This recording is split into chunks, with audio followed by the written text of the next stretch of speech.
Tam güzel dans havası.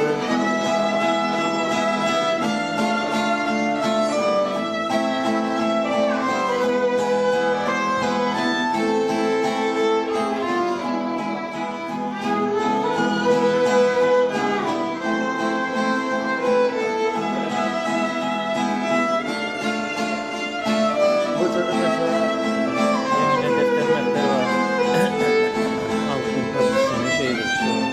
Çavaş. Öteki adam da tanımaz. Sanki o sakallı. Başkanın yanındaki. Onu bilmem.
Evet, çok teşekkür ediyoruz ve Halk Meclisi bugün Lefke'de, Lefke Türk Spor Kulübü'nde toplandı. Güzel bir kalabalık var. Girişimizi çok güzel yaptık. Kıbrıs Müzik Yolcularından Hüseyin Emel ve Nazım Cet'e hemen teşekkür ederek programımızı açalım. Güzel bir program olacağını düşünüyorum. Ülke sorunları, bölge sorunları ve müzakere sürecinde gelinen aşamayla ilgili düşünce varsa eğer Lefke sakinlerinin bugün Halk Meclisi'nde söz onların.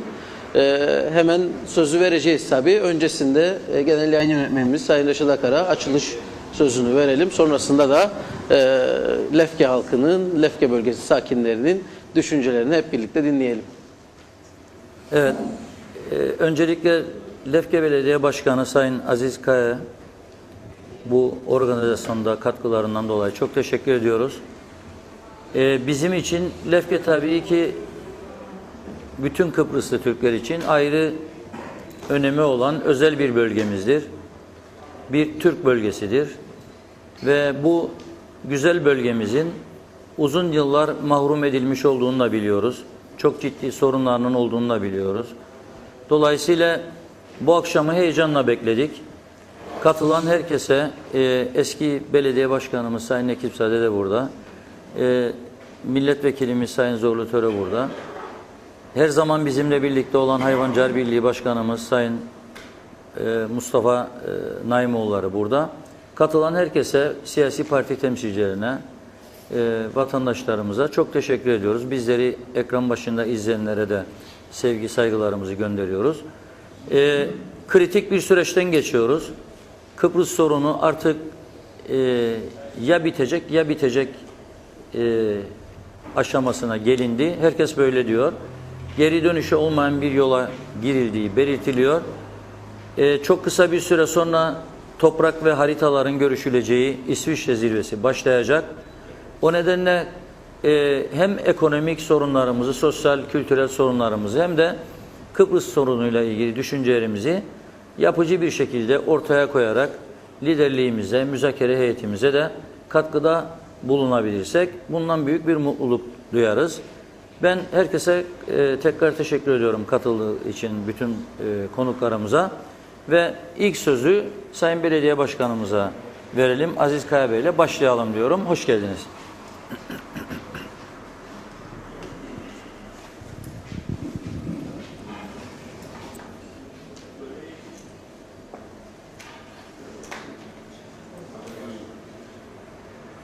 Diyalog TV, Tamamdır.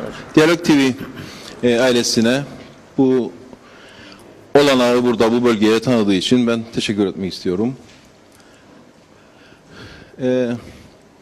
Ben kısaca pek çok arkadaş konuşacaktır muhakkak. Bölgeye ilişkin sorunlardan bahsetmekle başlayayım. Bölgemizin en önemli sorunu işsizlik, istihdam sorunu.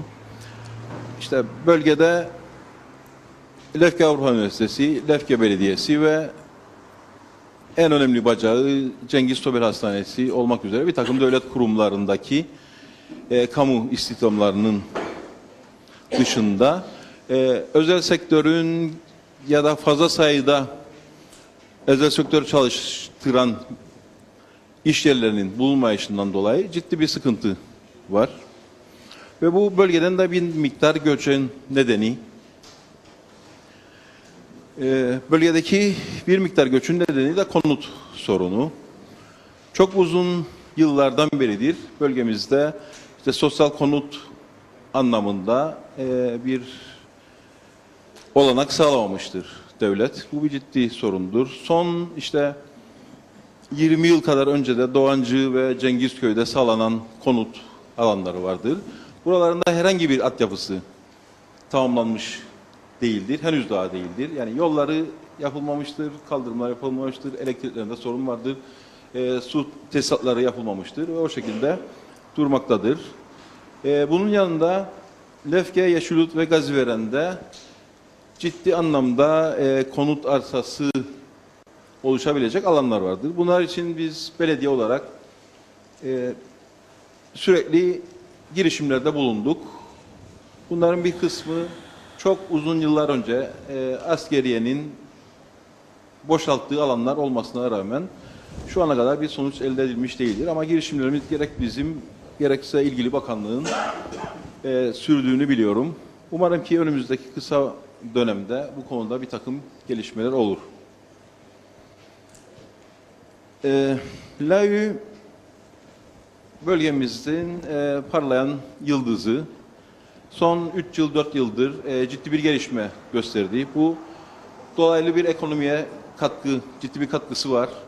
Bu ciddi bir avantajı. Ama bunun yanında bir takım bu hızlı gelişmenin getirdiği dezavantajlar da var. Bunun başında işte çarpık yapılaşma geliyor tabii ki.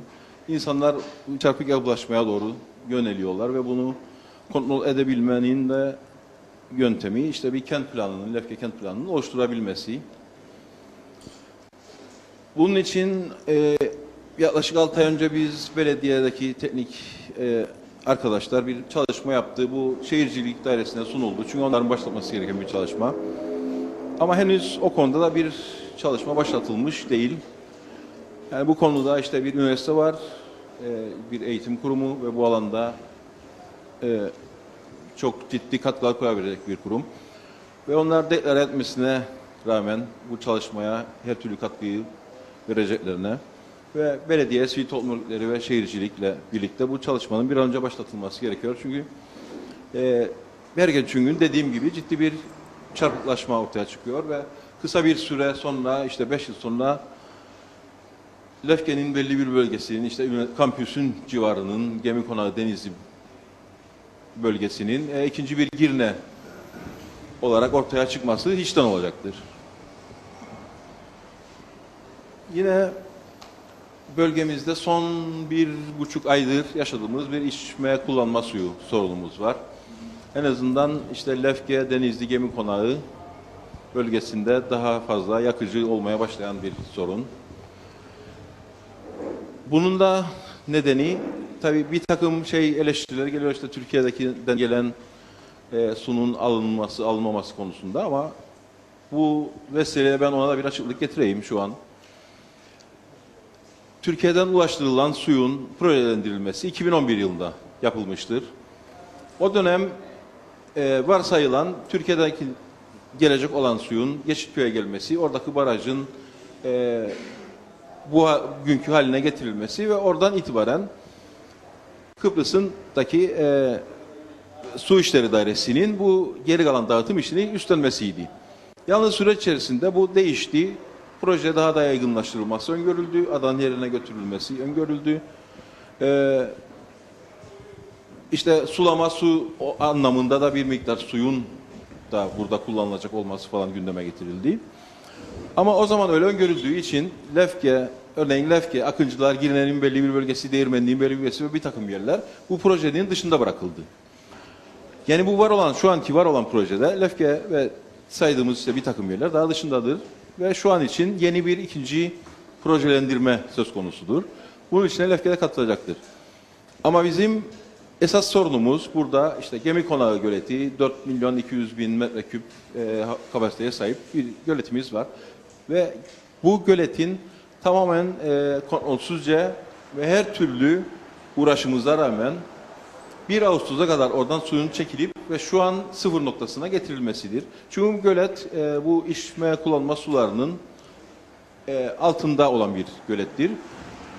Ve oradaki sunun seviyesi bu derenin altından gelen suyun ya bir tampon görevi görmektedir. Bu su aşağıya indik sonra herkesin kabul edebileceği gibi bizim çektiğimiz sular da aşağı inmektedir ve dediğim gibi 1,5 aylık bir süredir ciddi bir su sıkıntısı yaşamaktayız. Dönüşümlü olarak görmek durumundayız. Aynı zamanda bu göletle ilgili diğer anlamda da devam etmek gerekirse, örneğin bu göletin hatları Yedidalga köyünün 1 kilometre yakınına gider. Ama Yedidalga köyü bu göletten yararlanmazken işte 10 kilometre uzaktaki Güneşköy'e kadar bu su verilmektedir. Bir türlü bunun önüne geçilememiştir. Bölge Sular Komitesi tarafından idare edilmektedir gölet. Çok uzun süredir bu göletin yönetiminin bu bölgedeki üreticilere devredilmesi konusunda bir talep vardır, bir istek vardır ama bu yapılmamıştır. Ne kadar gündeme geldiyse de bir sonuca ulaşmamıştır. Bunda ne işte burada herkes onu biliyor. Şimdi tam sayı kaçtır bilmiyorum ama bir dönem 42 kişi bu göletten elde edilen gelirle ödeniyordu. Ve devlet bunu kaybetmemek için ısrarla bunu bu şekilde tuttu. Ve bu kontrolsüz kullanım hem bu bölgedeki üreticilerin bu göletten kendilerinin bölgesinde olan göletten yeteri kadar yararlanmamalarına ve sonuçta da bu yıl başımıza gelen gibi içme kullanma sularında bir ciddi sorun yaşamamıza neden olmuştur. Bu bölgenin gelişimi için hep işte vurgulaya geldik. Bu bölgeyle ilgili kafa yoran herkesin vurgulaya geldiği üretim, turizm ve eğitim. Eğitim dediğimiz gibi ciddi bir gelişim gösteriyor. Bunda insanların üzerine düşen, yani bizlerin üzerine düşen işte öğrenci memnuniyetini daha iyi noktalara getirebilmektir. Turizm noktasında en ciddi turistik değerlere sahip olmasına rağmen bölgenin yalnızca bu turizm yerlerinin %1'i gibi bir çok düşük bir rakama ulaşabilir olmasıdır. Bunun için de işte bölgenin turizm teşvik alanı kapsamında yer alması ve bu konuda bir takım önceliklerin olması gerektiğine inanıyorum. Devletin bu konuda daha fazla bir katkıda bulunması gerekiyor bölgeye. Yani şu anki şekliyle işte turlar geliyor. Bunların çok az bir kısmı Güzelyurt'taki Arkeoloji Müzesi'ne getiriliyor ve geri döndürülüyor. Bu taraf, bu yani oradan batıya, hatta yani büyük bir kısmı dediğim Güzelyurt'a dahi gelmiyor. Bunun şeyinin değişmesi gerekiyor. Bu bölgede çok ciddi değerler vardır. İşte Soli Harabeli vardır, Soli Bazilikası vardır, Vuni vardır, Lefke'deki Osmanlı konakları vardır. Su kemerleri, Doğancı'daki su sarnıcı vardır ve doğası, yeşilliği, denizi baktığınızda yani topluca bunları bulabileceğiniz en önemli noktadır diye düşünüyorum.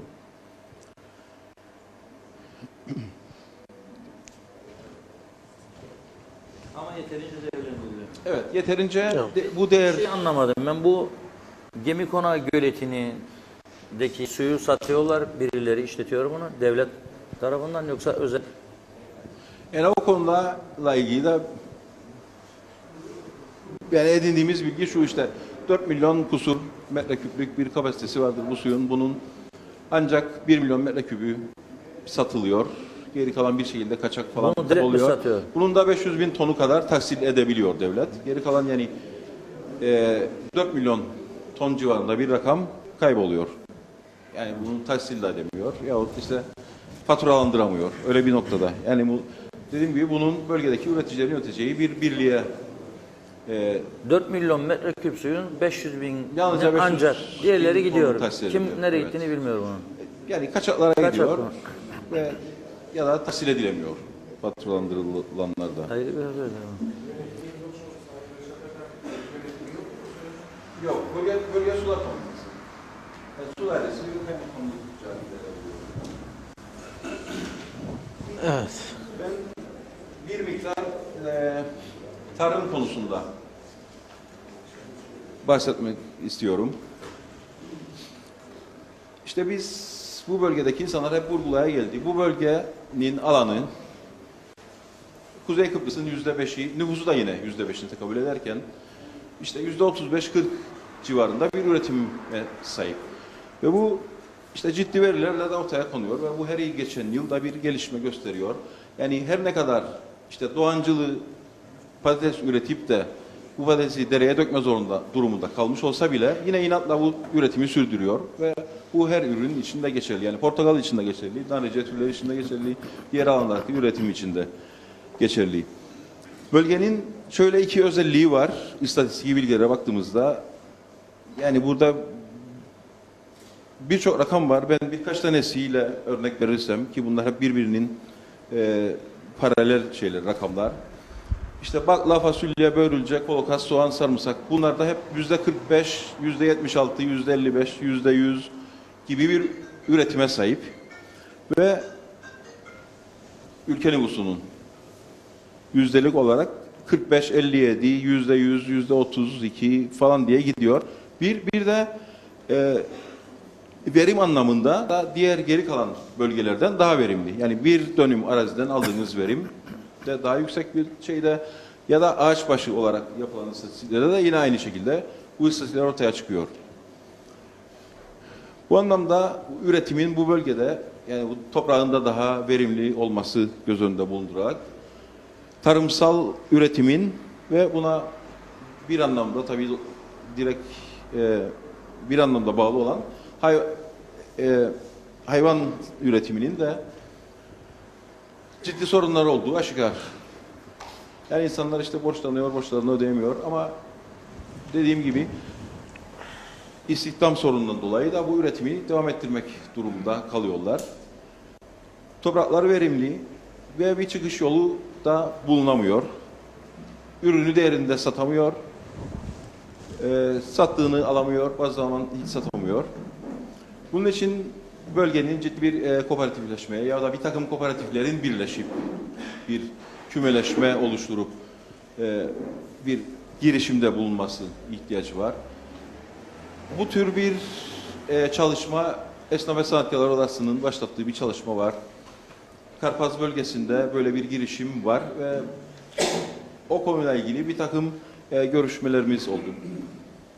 daha tam belli bir noktaya gelmiş olmasına rağmen, ama onun içerisinde işte görünen o ki Avrupa Birliği destekli bir projenin gündeme gelmesi. Çünkü bunun bir de satılabilmesi, ticari yönü de var bu projenin. Proje şu anda işte olgunlaştırmaya çalışılıyor. Öyle bir çıkışta bu üretimin daha verimli olabileceği ve daha üst noktalara gelebileceğine ben inanıyorum. Tabii burada sonuçta Kıbrıs sorununun da bu noktada olmamızdan, Kıbrıs sorununda bu noktada olmamızdan ihracat anlamında ciddi sıkıntıların olmasından da kaynaklanan bir konu bu.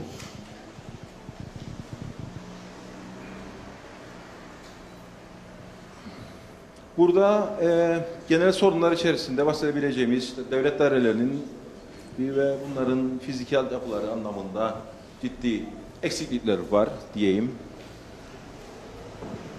Yani bir takım daire resmen işte tabelası var. Kendi yok, işlevi yok gibidir. Bir takım daireler hiç yoktur. Yani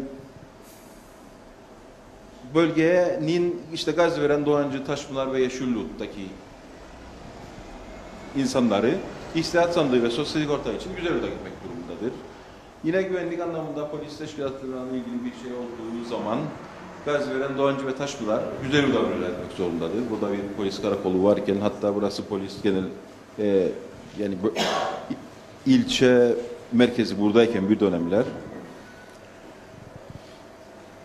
Mahkeme binası yetersiz, devlet dairelerinin diğer binaları yetersiz. Burada bir takım düzenlemeler yapılabilir ve bunlar çok kolay, pratik düzenlemelerdir. Çünkü devlet Emlak Malzeme Dairesi'ne ait bir takım boş, atıl durumda binalar vardır. Bunların basit bir tamirattan geçip organize edilmesiyle bu sorunlar çözülebilir diye düşünüyorum.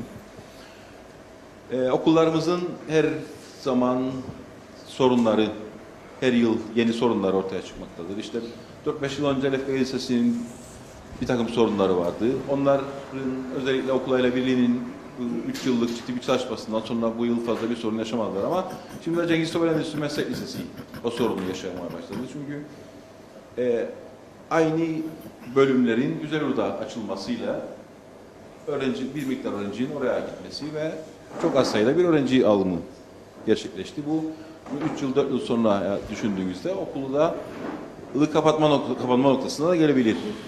Yani bununla ilgili de gerekli girişimleri gerek Okulayla Birliği gerek de sivil toplum örgütleri İl Bakanlığı da yapmıştır. Bu yapılmaktan Lefke Güzelyurt çift şerit yol var. 5. 6. yılı buldu zannedersem. Bir türlü bitmedi. Ciddi istimlak sorunları var. Yani işin başında yapılması gerekenler bugüne kadar kaldı, yapılmadı. Şimdi işin sonunda yapılmaya çalışılıyor. Arazisine girilmesine izin veren insanlara istimlak anlamında tatminkar bir bedel biçilmedi. Onların itirazları var. Ara emri alan insanlarla da henüz anlaşılmış değildir. Bunun yanında bu yol yapılırken bir takım altyapıları eksik olarak yapılmaktadır ve bu İleride, yani o yol bittikten sonra, bu istimlak sorunlarının çözümlendiğini varsayarsak, bittikten sonra da ciddi sorunlar ortaya çıkaracaktır. Mesela servis yolları yoktur, bahçelere ulaşılabilecek yerler yoktur. Çok ciddi tehlikeler oluşturacak noktalar olacaktır bu yolda. Şu an görünen odur. Yolun dökülen kısımları dökülüyor, ortasına beton kısmı da yapılıyor. Ama görülen o ki ve bir cevap da alamadık, onu sormaya çalıştık. Elektrik altyapısı mesela yapılmıyor şu an. Sonra ne olacak dedik, yani bu tekrar bu betonları siz söküp elektrik altyapısı mı yapacaksınız? Orada ciddi bir şey var. Yani bu yol zifiri karanlık mı olacak?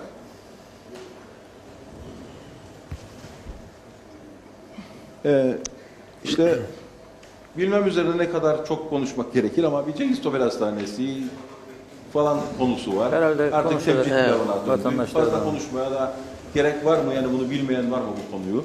Yani devletin elinde var olan imkanla ancak bu Cengiz Topel Hastanesi'ni, Lefke'deki Sağlık Ocağı'nı ve Güzelyurt'taki Sağlık Merkezi'nin çok daha iyi noktalara getirilmesi mümkünken bu paranın, bu kaynağın sonuca ulaşamayacak ya sonuca çok zor ulaşılabilecek bir yere yatırılıp da bunların da bu gerekli hizmetleri vermesinden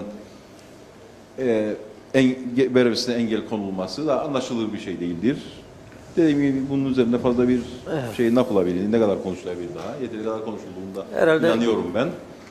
misafirlerimize konuşacaklar herhalde bu. Hastane çünkü önemli bir konu. Evet. CMC konusu var. Bu da bütün Kıbrıs'ın ezbere bildiği bir konu. Bıraktığı bir atık alanı var. İşte 49 yılında bir şirkete devredildi. Bunun 9 yılı geçtiği üzerinde yani devede kulak denebilecek bir işlem dahi yapılmadı. O öylesine duruyor. Halbuki orası şu an için baktığımızda çok değerli. İşte denize sıfır, turizm anlamında çok değer, yani bölgenin turizmine çok değer katabilecek bir toprak alanı orada. Yani en azından o bölge 2000 dönüme yakın bir alan. Ve bu bir an önce bunun da bir noktaya vardırılması gerekiyor. Şu an için anlaşılan o ki bu var olan şirket bu işi yapabilecek gibi görünmüyor artık yani. 9 yıl geçti, bu herhangi bir noktaya gelinmedi. Bölgenin 6. ilçe talebi var. Yani ben onu tabii şöyle değerlendiriyorum. Demin işte bahsettik, bu devlet dairelerinin fiziki ve personel altyapılarının yetersizliği falan. Yani bunu hep onunla birlikte düşünmek gerekiyor.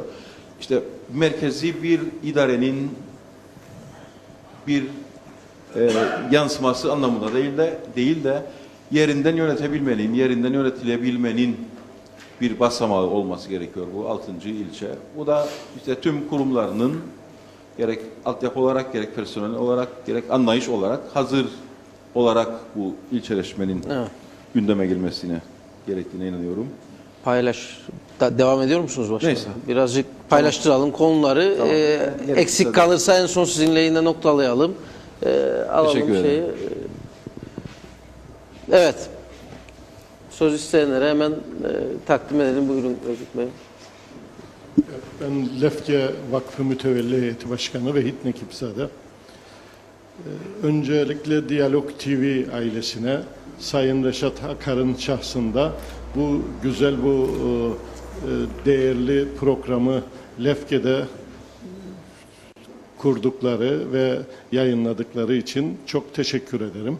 Sayın Başkan büyük ölçüde yerel sorunlara değindi. Ben vakit kalırsa tekrar diğer sorunlara da değinmek hakkımı saklı tutarak bir konuya değinmek isterim. Bu da Lefke sahil şerididir. Biraz önce Sayın Akar açılış konuşmasını yaparken Kıbrıs konusunun çok önemli bir aşamadan geçmekte olduğunu vurguladı. Biliyorsunuz 7'si ile 11'i arasında İsviçre'de ciddi görüşmeler yer alacak, toprak tartışılacak, harita tartışılacak. Şimdi tabii 2 gündür gazetelerde Rum basınından sızdırılan muhtelif haritalar yayınlanmaktadır. Tabii bizim elimizde şimdiye kadar elle tutulur tek veri Annan Planı dönemindeki haritalardı. Annan Planı döneminde Kıbrıs Türk Devleti veya halkı olarak biz herhangi bir harita sunmadığımız için o günlerde Birleşmiş Milletler klasik Türk köyleri ve klasik Rum köyleri diye bir ayrım yaparak kendilerine göre birkaç versiyonlu Annan Planı haritası da gündeme getirdiler. Şimdi o günlerde klasik Rum köyleri kapsamında belli köyleri o kapsama aldılar ve maalesef Lefke sahil şeridi, ki Lefke sahil şeridi derken Gaziveren'den itibaren Yeşilyurt, Aşağı Cengizköy, Denizli, Gemi Konağı, Yedidalga, Bademliköy veya 40 milden oluşan sahil şeridi klasik Rum köylerinden addedildi ve bunlar maalesef Rum kurucu devletine bırakılmak istendi. Şimdi ben bu konuyu açmak isterim. Bir kere bu saydığım köylerin hiçbiri klasik Rum köyü değildir. Yeşilyurt'tan başlayalım. Bir kere Yeşilyurt'un 1934'e kadar birçok bölgesi Petre Taşköy'ün ve Doğancı'nın parçasıydı. 1934 yılında İngiliz Koloni İdaresi köylerin sınırlarını yeniden belirledi ve o günlerde Taşköy ve Doğancı'nın topraklarının bir kısmını kesip Yeşilyurt diye bir köy yarattı. Şimdi yarattı ama o kesilen topraklar hala daha Türklerin mülkiyetindedir. Yani Taşköy'de vaktiyle oturan ve halen Doğancı'da oturan Türklerin mülkiyetindedir. Dolayısıyla Yeşilyurt bir klasik Rum köyü değildir. Yeşilyurt'tan sonra Cengizköy'e geldiğimiz zaman arkadaşlar Cengizköy'ün sadece sahilindedir. Birkaç tane Rum evi vardı. Gerisi tamamen Türklerin idaresindeydi. Ben ve benim jenerasyonumdan birçok arkadaş biz mücahitliğimizi Cengizköy'ün savunmasında yaptık. Dolayısıyla Cengizköy hiçbir dönemde klasik Rum köyü olmamıştır.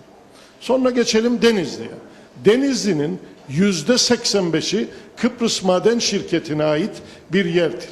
Geriye kalan %15'inde yarısı Türklerin, yarısı Rumlarındı. Yani Denizli, eski adıyla İksero da klasik bir Rum köyü değildi. Bugün Gemi Konağı Camisi'nin bulunduğu yer o zaman da Denizli'nin Türk mahallesiydi.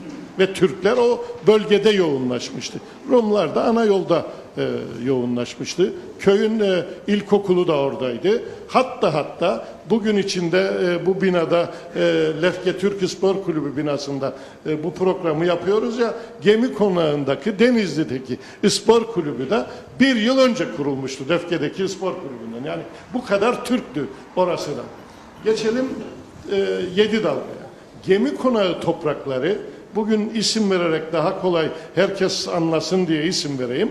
Aspava Restorant'ın olduğu yere kadar, yani ana yolun kuzey tarafı Gemi Konağı toprağıdır. Ve Gemi Konağı yani Soli Mahallesi toprağıdır. Soli Mahallesi'nin de %53'ü Kıbrıslı Türklere aittir. Bir şeyi daha paylaşayım sizinle arkadaşlar.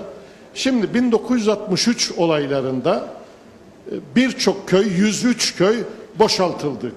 Bu boşaltılacak köyler bir programın gereğiydi. Yani Türkler, o zaman burayı idare eden Türkler, olası bir çatışma esnasında karma köylerdeki az sayıda Türk'ün nereye taşınacağını daha önceden planlamışlardı. Yani öyle 63'te 21 Aralık gecesi bu işler planlanmadı arkadaşlar. Ve bize rahmetli Aziz Fedai abi, Lefke'nin serdarı, bana şeyi söylemişti. Gemi Konağı ve Denizli'nin boşaltılması gündemde değildi. Ancak Mahmut Karabetçam vurulunca insanlar oradan akın akın Lefke'ye, Bağlıköy'e gittiler ve oraları boşaltıldı. Dolayısıyla arkadaşlar altını çizerek söylüyorum. Denizli ve Gemi Konağı klasik Rum köyü değildir. Yedidalga'da değildir. Gelelim ondan sonraki köy Bademliköy veya diğer adıyla Kırkmil'e. Kırkmil'in bugünkü Yeşilırmak 1950'li yıllarda Kurutepe'den aşağıya indi. Ve Yeşilırmak oluşurken Yeşilırmak'ın girişindeki toprakların büyük bir kesimi Bademliköy toprağıdır. Yani Bademliköy de klasik Rum köyü değildir.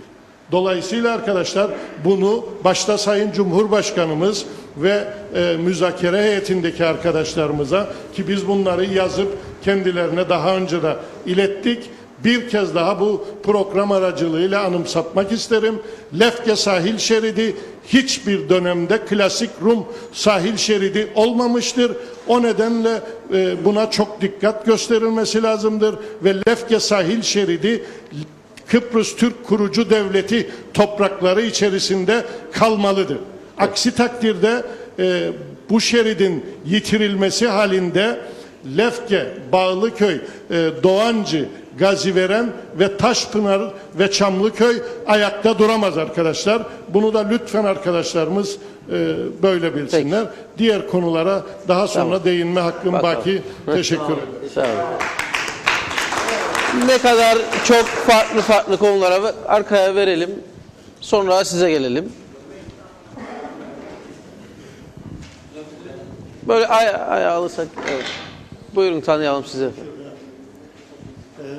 Sayın Reşat Akar'ı ben kutluyorum. Ben Londra'dan geldim bir sorun için. Sizin programınızı hele son durum günde birkaç defa gösterir ve söylüyorum herkes bu programı görsün ve çok şeyler öğrenecek bu Kıbrıs hakkında. Ve ayrıca Sayın Zorlu Töre'yi de kutluyorum.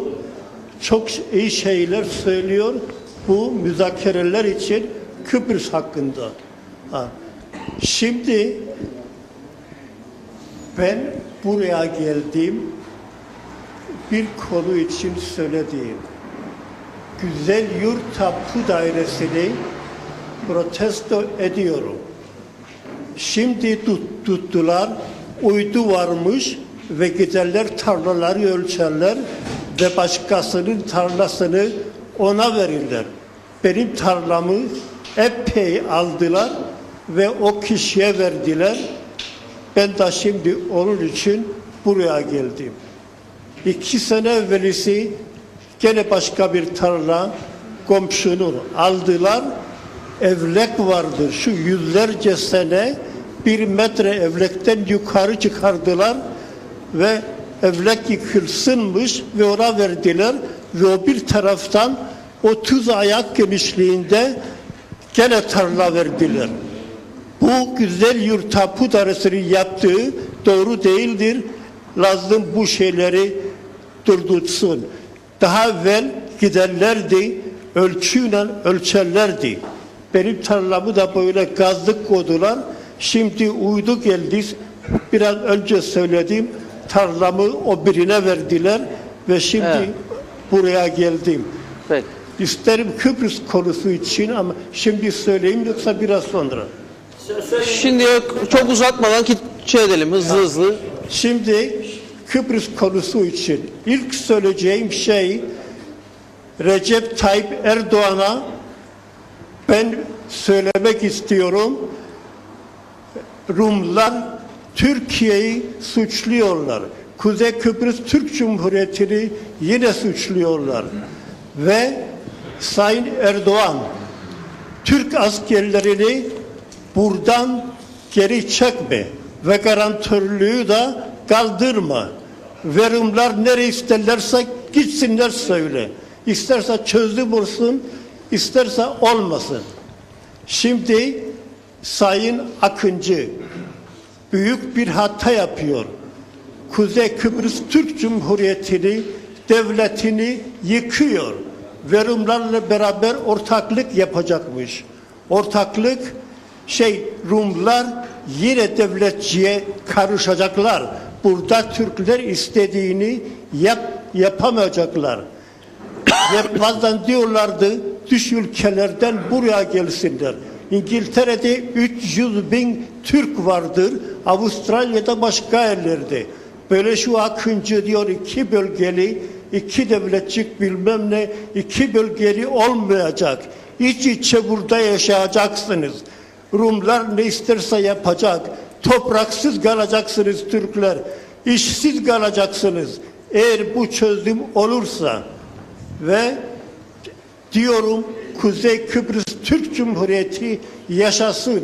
Biz orada senelerden beri ben ve başkaları 1963'te burada size Rumlar Türkleri öldürürlerdi. Evlerini yakarlardı. Kaçırırlardı. Biz orada ben de para topladım. Giyim eşyaları ve başka şeyler bir yere götürürdük ve buraya gönderdiler.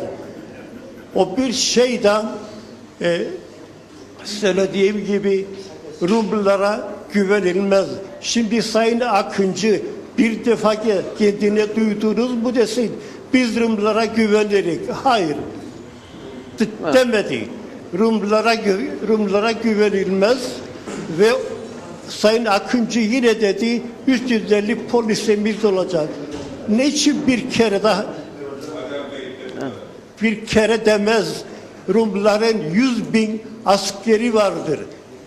Hele son birkaç ay içinde 3000 komando yazıldı. Bunlar ne olacak? Türk askeri kaçarsa, ama Türk askeri burada kalmalıdır. Kıbrıs Türk Cumhuriyeti yaşamalıdır. Eğer bu devlet yıkılırsa böyle dünya görülmedi hiçbir yerde. Burada savaş devleti kurdunuz. Sayın Rauf Denktaş ve Doktor Küçük dedi, Rumların kafası enosis vardır. Çivi gibi çakırıdır. Ve bunlar böyle istiyor. Bazı ülkelerden buraya sizde yardım edecek diyorlar. Ne yardımı? 74'de burada vardı. 63'te varlar, hiç yardım etmedi. Peki garantiler kalsın, asker kalsın ama çok uzarsa Ya, yetiştiremeyecek şey. Tamam mı? Sağ olun. savaşları her yerde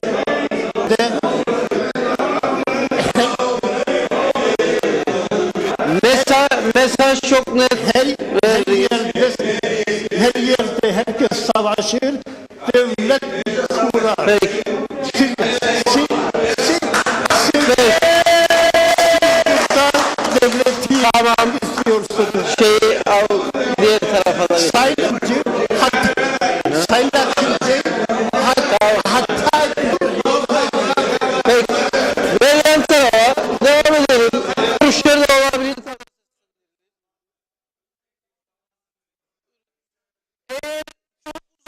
Nasılsak daha çok söz veririz. Odur. Çok insanlar, daha çok kişi konuşsun.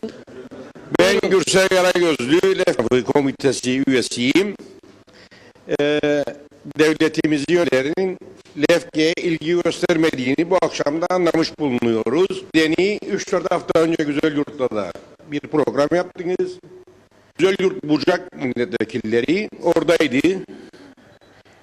Cesi LEFK Bucağı ve Güzelyurt Bucağı'ndan konuşmaktadır. Şimdi Göremedim. onunla ilgili bir düzeltme yapayım. İlk programımızdı Güzelyurt. İlk programlarda bölge milletvekilleri, ama sonra birçok vatandaş dedi ki programın adını Halk Meclisi koydunuz, milletvekilleri gelir bizden. O yüzden biz de dedik ki artık gittiğimiz yere davet etmeyiz, ama açık gelen milletvekili varsa gelir. O yüzden bir Duyarlı olup bu akşam burada olduk çünkü Lefke Bucağı'nı 12 köyü dışlamak 13 köyü ve biz bu akşam burada bir tane iki tanesinin olmasını beklerdik. Nasıl ki Güzelyurt'a gittiler. Bu bana duydular. Ve işte bize ilgi halini bu akşam gösterdiler. Ben şeyden bahsedeyim. Esnaftan. buyurun. Lefke şimdi sokaktır. Ve biz ağır vergiler altında ezilmekteyiz. Örneğin ben küçük bir dükkanım vardır. 100 milyona yakın gelir vergisi veririm. Az bir miktar vergi dairesine söyledik. Getir adamını otur. Aldığımızı biz verelim ya da yevmiyesini ödeyelim. Aşağı girmeyen bir tutar. Aynı vergiyi bize de talep ederler. LAÜ 90'da 200 öğrenciyle 9200'lerdedir. LEFK'ye bir kampüs yaptılar. Yurtlar da yapıldı. Ancak ondan da tam verim esnaf olarak. Nedeni de bu çocukları kampüs içerisinde tutuyorlar. Alıp oturlar ama yalnız getirme ve götürme oluyor. Yani varsa hazırlıkta 40 kişisi çarşıya edilmez. LAÜ yönetiminin bu Darkomi şeyi de vardır, KYK. Onlar bunlara fiş verir. 9 lira. Yönetimi bu konuya el atmalı. Lefke'deki restorancılar geçerli olmasını ister o fişleri ki aslında öğlen Ama taşınmasın. kampüs de geçerlidir. Yalnız kampüs içerisinde bazı kişidir. O da Lefke bölgesindeki esnaf değil. Bilmiş, ihaleye girdi, artık nasıldır onu bilmeyi. Onlar faydalanıyor. Esnafı faydalanmıyor. Benim söyleyeceklerim bunlar. Milletvekillerinin de duyarlı olmalarını da bu lefkeliğin yanında bekledik. Peki.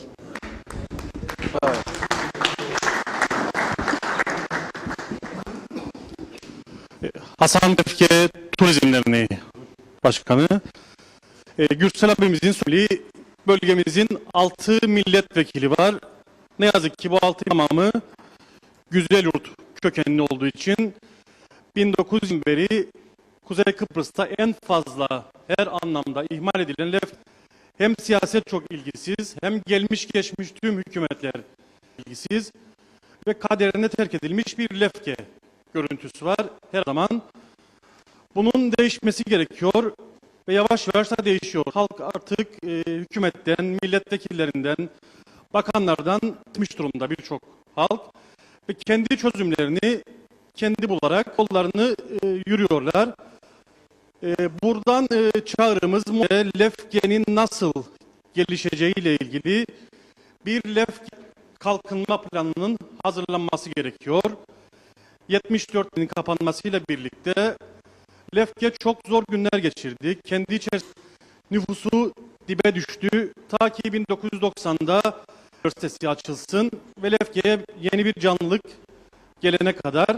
Uzun yıllar CMC Maden Şirketi'nin sorunlarıyla anıldı. Kirliliği, kanser vakalarıyla anıldı. Ancak son 5-6 yıldır lefke güzellikleriyle anılmaya başlandı. En yeşil kasabası Lefke, Kıbrıs'ın en güzel kasabası Lefke, tarih var, kültür var, doğa var, 13 köyünde yaşatılı var ve geçen yıl Lefke dünyaca kabul gören uluslararası sakin şehir ağına girdi ki bunun 70 kriteri tamamlamak gerekiyor. Temiz hava, temiz toprak, temiz su, köylerdeki geleneksel yaşamdan tutunuz da her anlama kadar turizm tanıtım projesidir bu. Ancak ne yazık ki bölge mağdur edildi. Yıllarca hiçbir turizm yatırımı bölgeye kanalize edilemedi. 3 tane küçük otelimiz var. Bunların toplam kapasitesi nedir? Kuzey Kıbrıs'ın toplam yatak kapasitesi 20.000'dir. 200 yani %1. Lefke turizm payını alan bölge durumunda. Bu çok ciddi bir eksikliktir. Özel turizm gelişim planıyla bu bölge bunu hak ediyor. Yeşiliyle, üretimiyle, tarımsal potansiyeliyle. Ancak eksik olan ilgi ve alaka. Lefkoşa'da oturan bir milletvekili veya Güzelyurt'ta oturan bir yönetici dahi bu Lefke'nin sorunlarını çözmekten aciz durur. En basit bir yol sorunu. 17 kilometrelik bir yol 5 yılda adı. Bir Cengiz Topel sorunu. Cengiz Topel'e bir çivi ve Sağlık Bakanı şu anda Güzelyurt'a yeni bir hastane bahsediyor. Bizim talebimiz en önce mevcut sorunların çözülmesi. Bir hastanenin çözülme sorunu tek bir çivi çakılamaması, kabul edilip doktorlar Lefke'ye uzaktır diye gelemez mazereti kabul edilemez. Bizler artık laf değil, icraat görmek istiyoruz.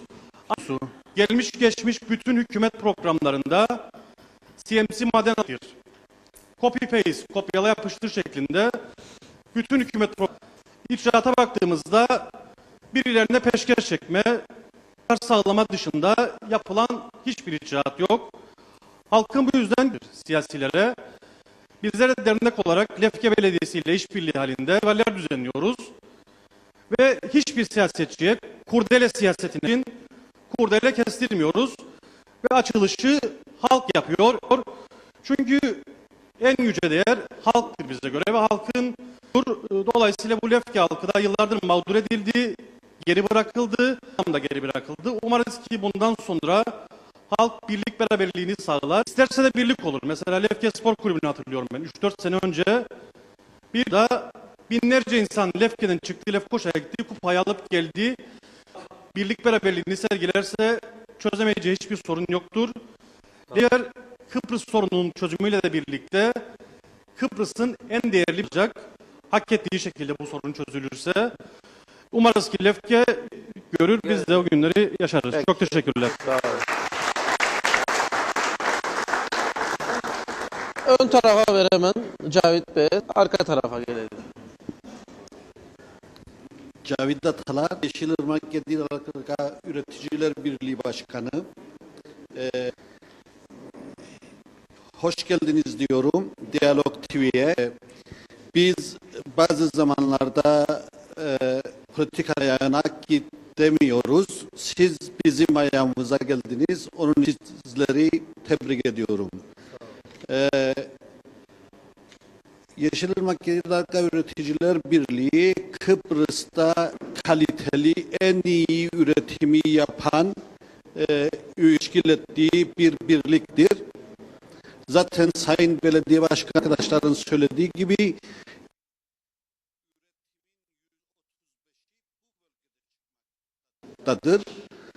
ve bölgede yapılan üretimi biz 7'den 70'e yapıyor. 70'e değil 75-80 yaşında insanın gün çalışarak ürettiğini biliyoruz.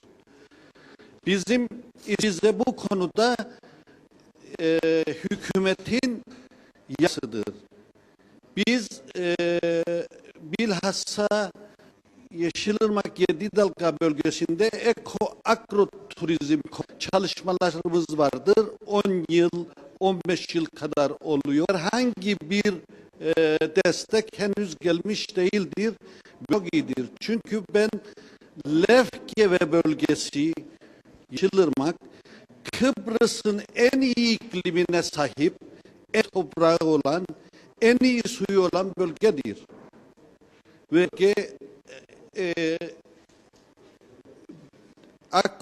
ekoturizm konusunda da en iyi verimi yapar. Şimdi 1900'da başlayan bir çilek festivalimiz vardır. Devamlı olan yapılması için biz destek istiyoruz. Evet, bize verilen iki tane kuruluş bize bilhassa son zamanlarda destek veriyor. Ana sponsorumuz oluyor. Bu iki kuruluş, bir tanesi Lefke Avrupa Üniversitesi, diğeri de Lefke Belediye. Yani Turizm Bakanlığı'nın başkasının bize bu konuda yardımcı olması lazım. Çünkü Kıbrıs Türk halkının savaşında da 1973 savaşlarında da çilek pek büyük önemi vardır. 1960'lı Yeşilırmak Kıbrıs'ın ikinci başkenti, bütün turistik daydı. Rahmetli Fazıl Küçük bir ay orada yapıyordu yaz tatilini ve Türkiye'den gelen bazı resmi kabulleri de orada görüyordu. Ve bildiği gibi 5 Eylül 1974'te 3. Barış Harekatı başladı diye Rum manşet atmıştı. Çünkü Yeşilırmak Sancağı, 7 köyden oluşan Yeşilırmak Sancağı, Yağmuralan, Sülekan, Kurutepe, Yörükköy, Yeşilırmak ve Lefke'ye kadar 3 hafta kundan itibaren %5'lik o toprak parçası ve Türk Silahlı Kuvvetleri 5 Eylül'de gelebildi. Son zamanlarda yapılan müzakerelerde herhangi bir şey çıkmadı bu konuda. Yalnız biraz önce Vehir gibi esasında Lefke sahil şeridi, Irmak'tan başlayıp da buraya gelen sahil şeridinin büyük çoğunluğu Türklerin malıdır. Ve 24 Annan planında sadece yapılan müzakereler şudur. Bazı topraklar sahiplerine geri verilecek. Tamam, bazıları Rumlara geri verilecek demektir. Ama 2004 anında da sadece bir Türk toprağı, yeşil ki Türk toprağıdır, onun Rum parça devleti yaratması düşünülüyordu. Bence bunun Lefke bölgesi ki çünkü gemi konağı göletinin altı bütün topraklar Türk toprağı. 7 dalın %53'ü Türk toprağı bu Lefke ile birleştirilen Namlıköy, Cengizköy. Aksi takdirde Lefke eğer bu şekilde oluşursa yaşaması çok zor olur. Ve bu konuda da bunun muhakkak müzakere heyeti tarafından gerekir. Ama biraz önce de gündeme geldi. Gemi konağı göletinin 10 kilometre dediler ama bence 15 kilometre su gidiyor. Köy ismi vermeyeyim. 7 dal. Ve biz 2 yıl önce de çok büyük susuzluk bu yıl da büyük susuzluk yaşıyoruz. Halbuki bizim Evet. 7 dal Sayın Başkan'a Dalga'ya da düzeltme verilmesi lazımdı. Desteklenmesi lazım. Peki. Geldiğiniz için Teşekkür tekrar ederiz. teşekkür ediyorum. Arkada verelim. Arka tarafta vardı. Sonra da ön tarafa sırayla gidelim. Sonra size geleceğiz. Buyurun. İyi akşamlar dilerim.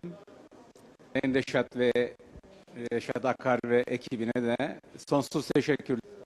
Her ne kadar bugünlerde çıkma sokaktan kurtuluşa doğru bugün 60 kapısı Lefke'nin sokak statüsünü Allah'ın izniyle açacak. Ancak gerçek olan şudur. Lefke 60 kapısı açıldı diye ekonomik diye belki birkaç kişi istihdam olacak orada. Birkaç gencimiz iş bulma. Öyle çok büyük bir beklenti içinde değilim. Arkadaşlarımın da ileride sıkıntı içinde fazla bir beklenti içinde olmamalarını tavsiye ederim.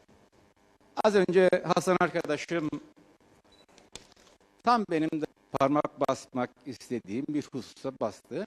Yani bu Lefke'de, dedim ki bu milletvekili arkadaşlar Lefkeli olmadıkları için bu akşam burada ön plandadır.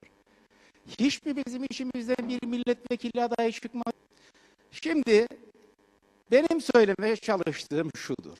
İğneyi kendimize, varsın çuvaldızı değil, o batıralım. Biz birbirimize sahip sürece seçimler geldiği zaman Ahmet'in koşturduğumuz sürece bu yaşadıklarımız musluhaktır. Bir daha ikidir bu. Seçim zamanı parti, Y parti, Z parti bir bakar ki millet birbirine bölünmüş, kahveler kırılmış falan. Ne olur? O bölenler günün sonunda nemalanır. Bu vatandaş da ondan sonra 5 yıl daha bekler. Var mı bir değişiklik? Bunca zamandır bu insanları seçtik arkadaşlar. Sorunu yaşayan vatandaş sorunu çözmesi gereken seçilenler olmalıdır her zaman. Eğer bir seçilen adamın, bir milletvekilinin, bir belediye, bir cumhurbaşkanının eğer bir vizyonu yoksa, bir programı yok maalesef böyle kuru bir döngü içinde dönüp gitmemiz mecburuz.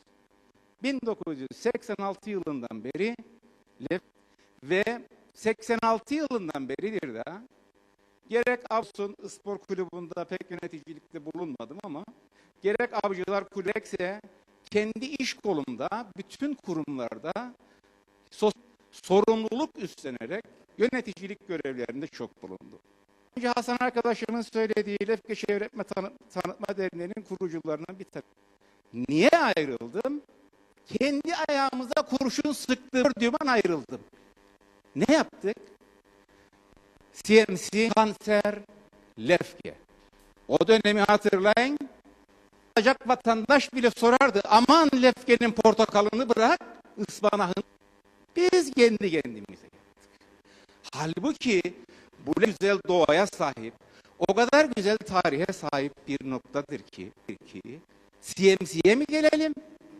Ben hiç sizin gibi düşünmüyorum. Benim için bu Lefke'yi kuran CMC ise bu Lefke'yi kurtaracak.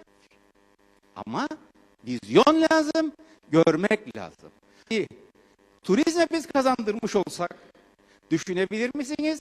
Gelen bütün turistlerin Lefke'yi bir günlüğüne ziyaret edebilir. Düşünebilir misiniz bu memlekette bu Lefke'nin içinde üretilen yerel ürünlerin ortadan çıkacağını?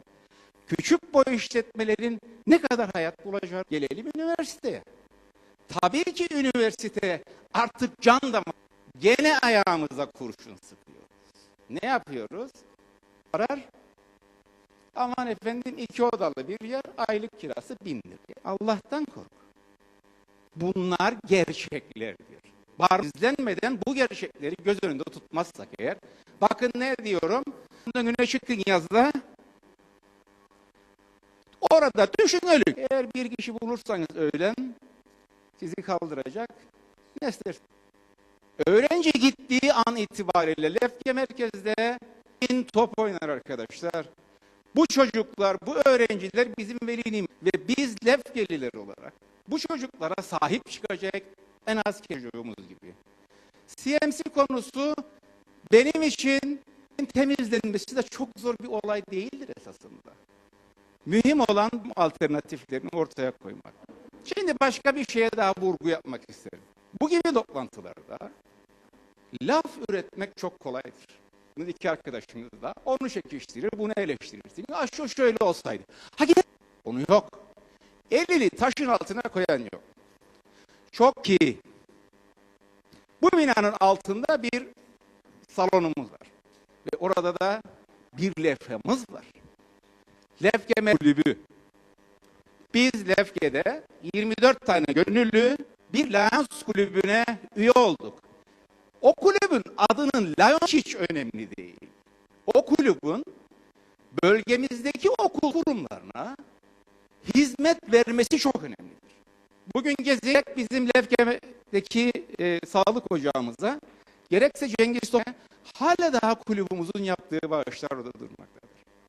İnsan edenler olduğu gibi bu 24-25 tane olmayıp da 5-6 tane koşuşturan arkadaşa zaman zaman enayi gözüne de baktırmıyorum ben. Ama ne acıdır ki geldiğimiz nokta arkamızdan birilerini bulamadığımız için o kulübü kapatma noktasına geldik. Neyi doğurur? Bireyselliği mi doğurur? Biz bize sarılmazsak, birbirimize destek çıkmazsak ne kadar daha bu? Ben sözlerimi çok fazla uzatmak istemem. Tamam. Başkasını istemem. Ama bir tek çağrıda bulunmak isterim. Lütfen ama lütfen birbirimize sahip çıkalım. Birbirimizi kucaklayalım ve bilelim. Bakın bir tarih geçiyor, bunu söylüyorum. Bir tarih bugün. Lefke sit alanı oldu. Lefke'nin tarihi konakları bekler. Resmen doğa tarafından yıkılmayı bekler. Çok büyük bir kayıptır. Çok teşekkür ederim, sağ olun. Teşekkür ederim.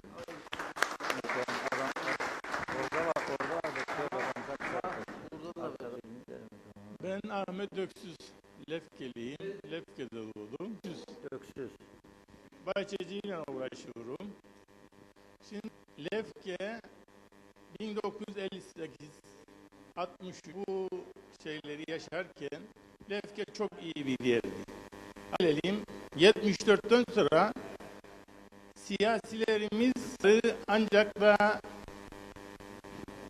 yıkıp etmeye başladılar. Ve siyasilere hiç güvenimiz ve ancak halkı kandırmayla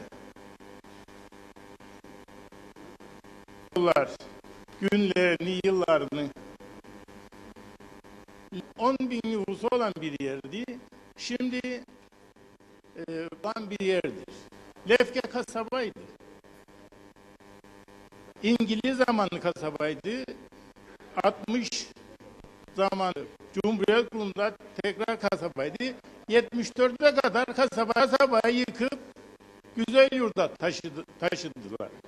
Ve Lefke'yi yıkıp talan ettiler.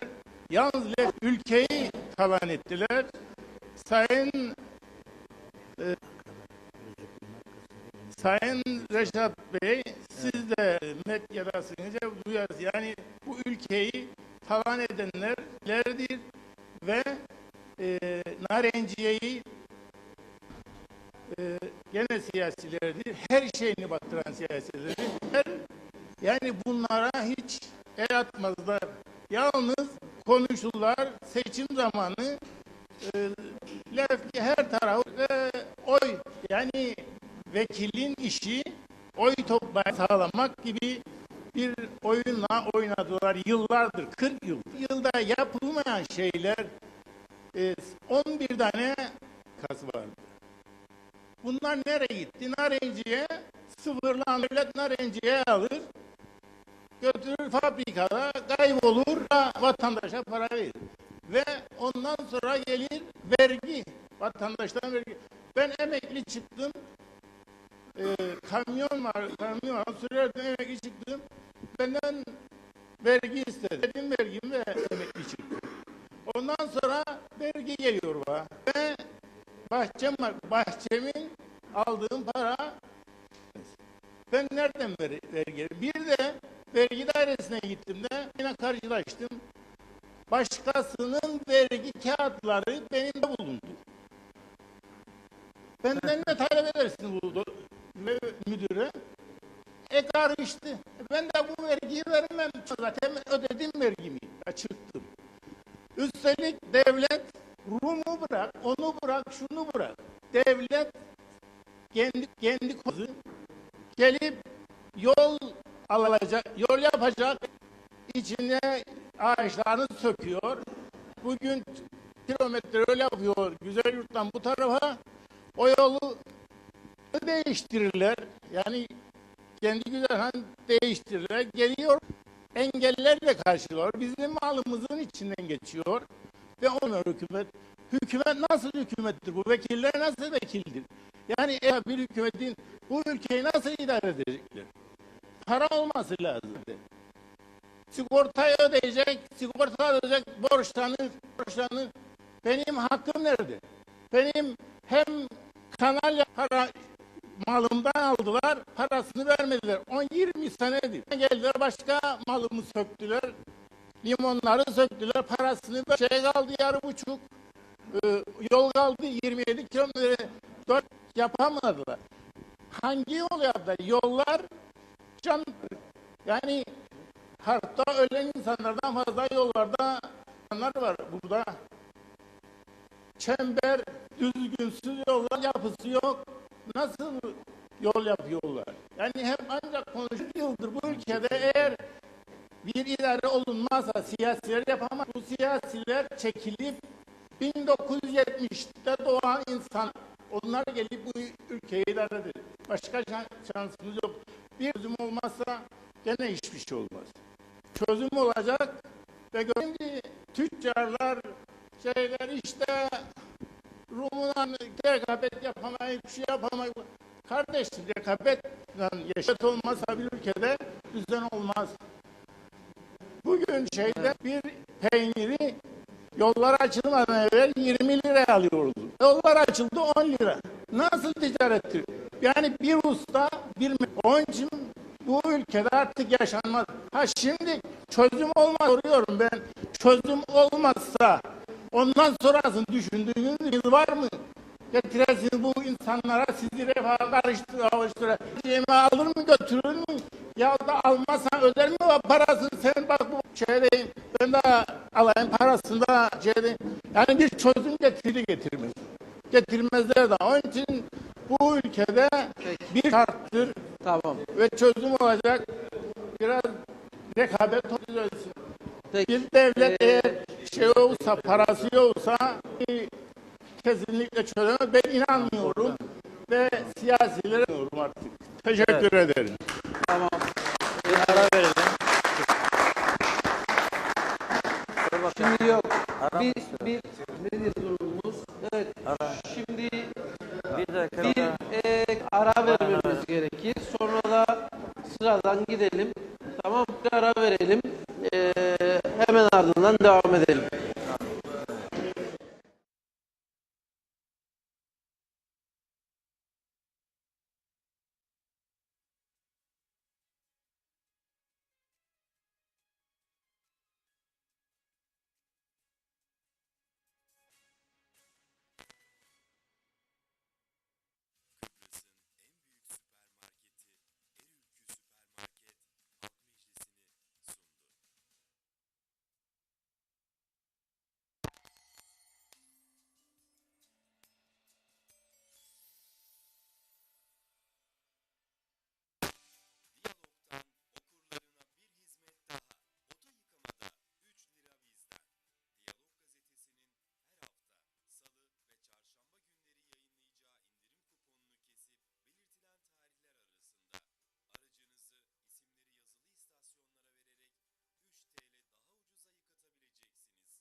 Düğün hazırlıkları fuarı 19-22 Ocak 2017 tarihinde Lefkoşa Fuar Alanı'nda gerçekleştirilecektir.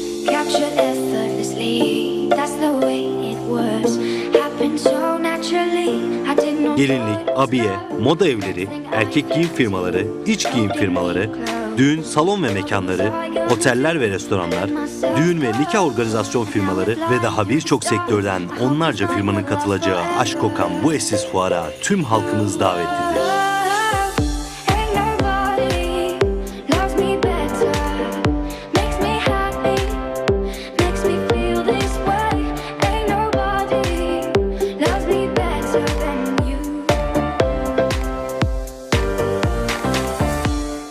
İletişim için telefon numaramız 0548 830 30 00.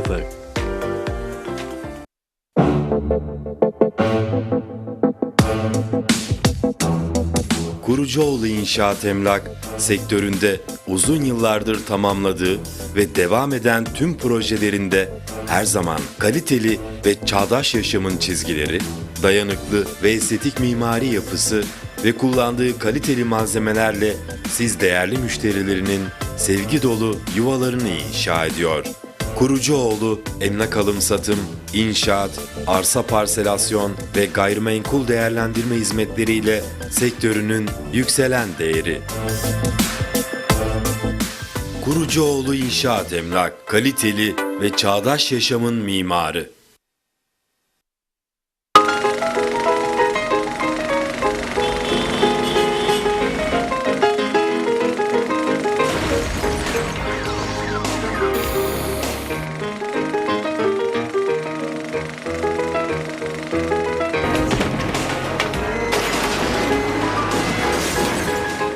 Şeker sigortada, motorlu araç, konut sigortası, iş yeri sigortası, ferdi kaza sigortası, hayat kredi sigortası, nakliyat sigortası, sorumluluk sigortaları, mühendislik sigortaları yapılmaktadır. 444 0404. Şekersiz yola çıkmayın.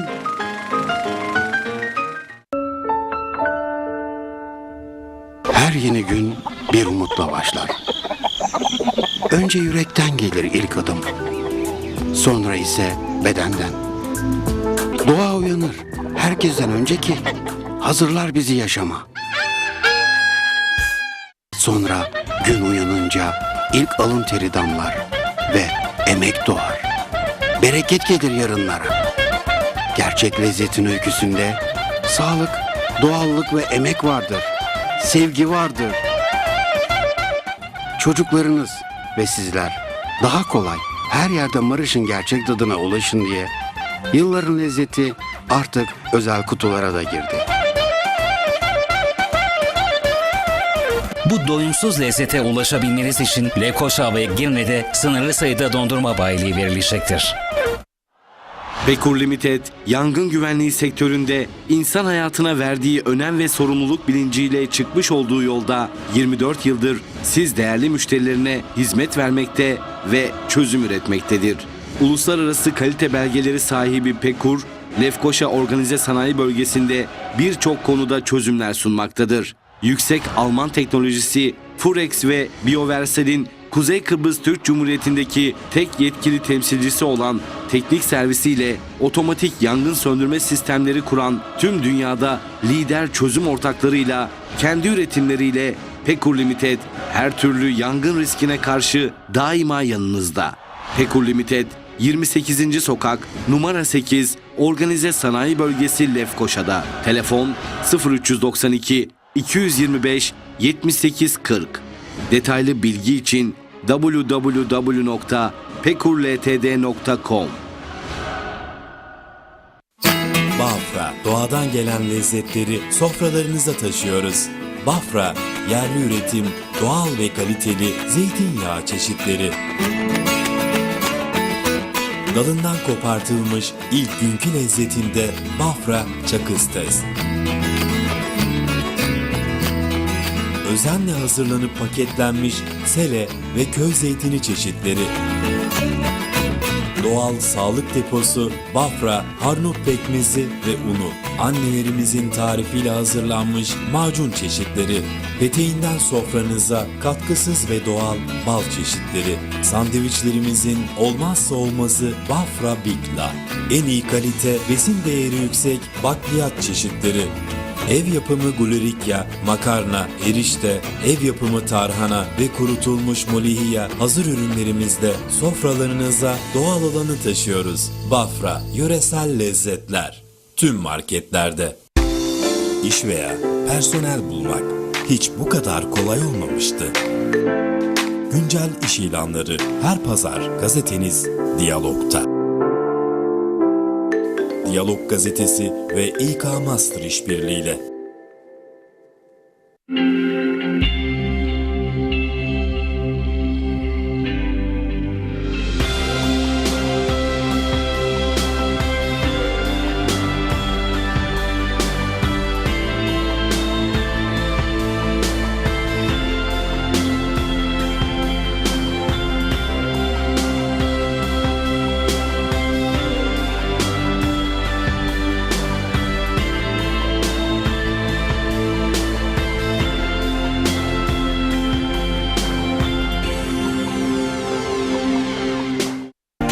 Bugün hızla gelişmekte olan en son teknolojiye hakim olmuş boya üreticisi Kaleboya, jeopolitik konumunun ayrıcalığı sayesinde uluslararası tüm ambargolara rağmen kalitesini ve gelişimini sürdürmeye devam ediyor.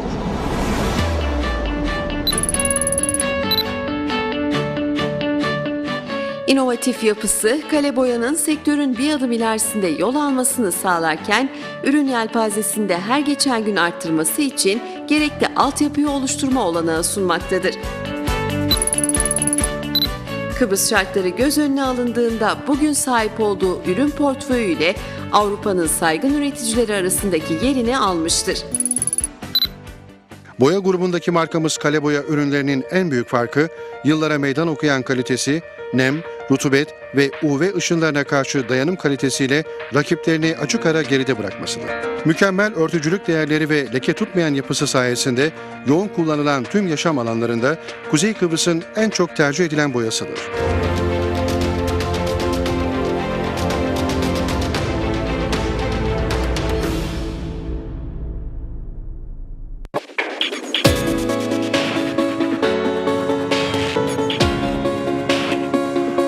Yaşam alanlarınıza estetik bir dokunuşla zevkinizi yansıtın. Dizayn ödüllü showroomlarımızda modern çizgiler ve zarafet bir arada uyum içerisinde. Hayatınıza enerji...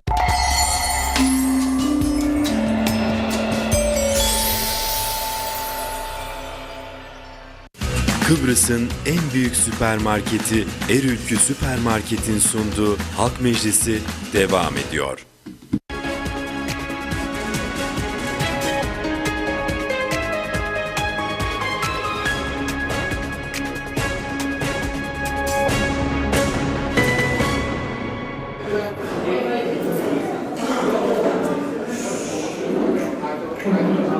Bu bayanla söz hakkı ister. Ondan sonra bayana ver. Evet, programın ikinci yarısına başlıyoruz. Halk Meclisi Lefke Türk Spor Kulübü'nde toplandı bu hafta ve programın ilk bölümünde oldukça iyi bir heyecanlı da bir program yaşadık. Çok konuşmak isteyen var, o yüzden tekrar bir uyarı yapalım. Kısa kısa vermek istenilen mesajı verelim ve bol şekilde herkesi konuşturalım. Amacımız o. Hemen başlayalım kaldığımız yerden. Buyurun biz arka taraftan, sonra size verelim. Öncelikle Diyalog TV'ye bizlere bu imkanı sağladığı için sonsuz şükranlarımızı arz ederiz. Evet, gemi konağında yıllardır ağıllar köy içerisinde.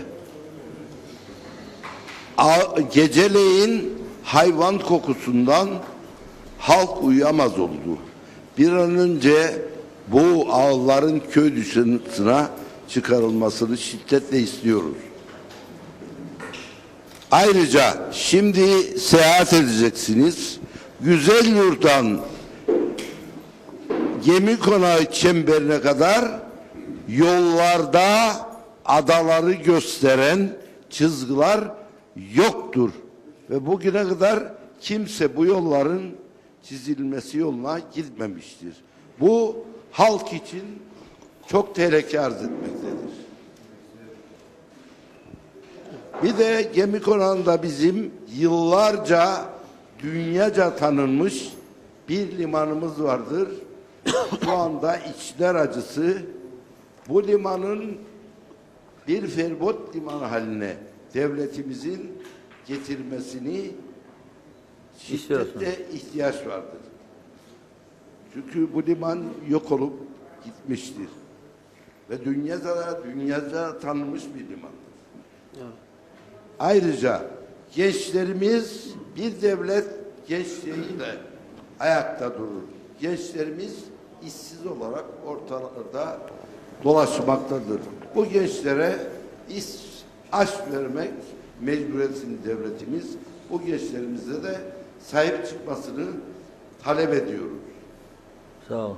Ayrıca bu gençlerin evlenecek olan birçok hali arazilerimiz vardır.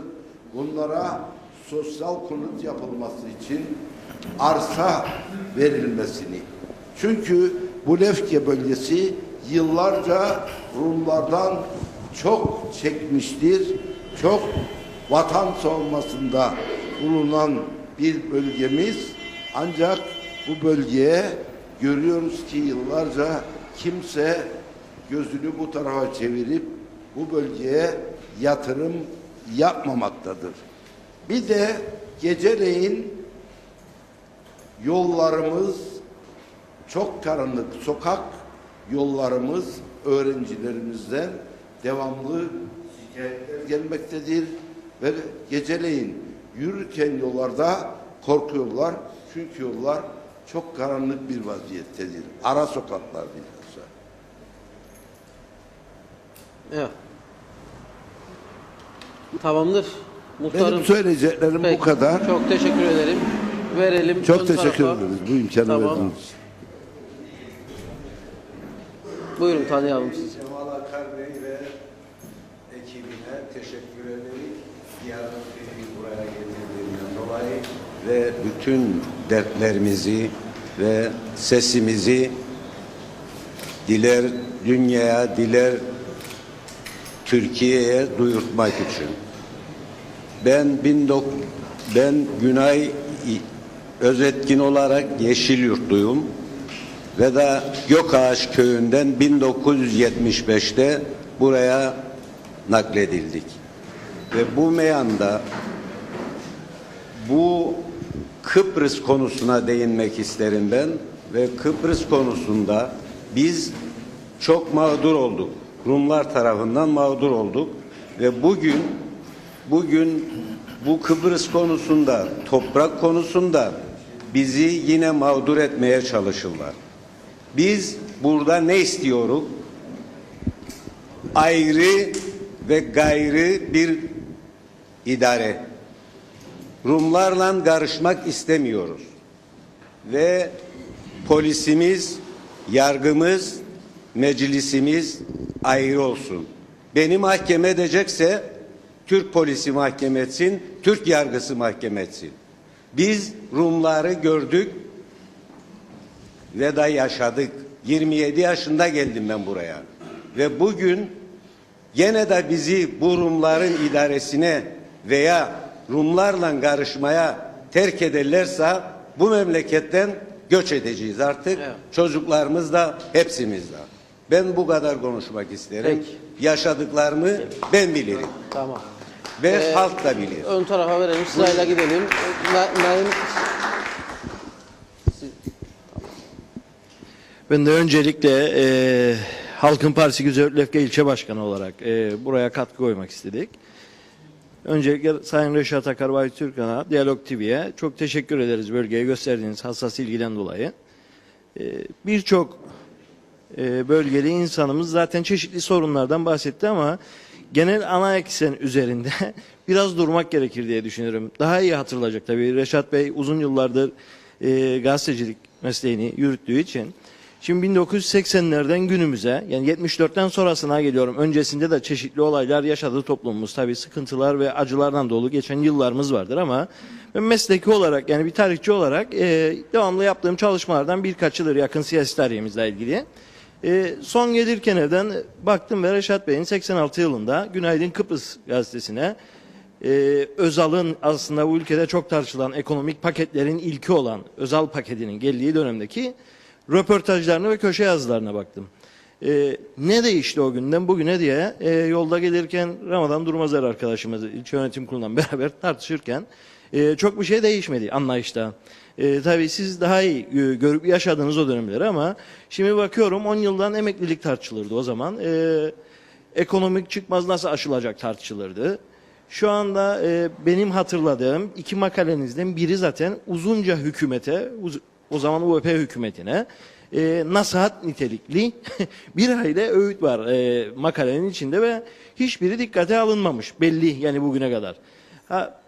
Bu arada toplum bunları yaşadı, gördü. Tabii uzun uzun bunları anlatmak ne kadar faydalıdır bilmem ama araştıran baktığında neyin değişip değişmediğini zaten görecektir ama bizim siyasal anlayışımızda artık yeni bir anlayışa, hegemonyaya, yeni bir anlayışın egemenliğine ihtiyacımız var. Şu anda bakar mesela bölge milletvekillerimizden hiç kimse yok. Zaten umurları değildir ki. Olsalar ne olacak?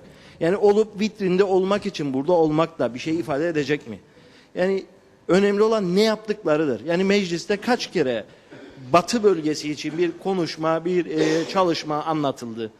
Mesela Güzelyurt Lefke'de demiyorum ha, tamamen batıya doğru gelip düşündüğünüzde ihmalden öte terk edilmişlik vardır. Ve birçok genç insanın üzerindeki hissiyat budur. Bugün mesela birçok arkadaşımı biliyorum ben, hayatını kaybeden vardır sağlık konusunda burada. Trafik kazası olup ani müdahale yapılamadan Lefkoşa'ya aktarılmak zorunda kalan.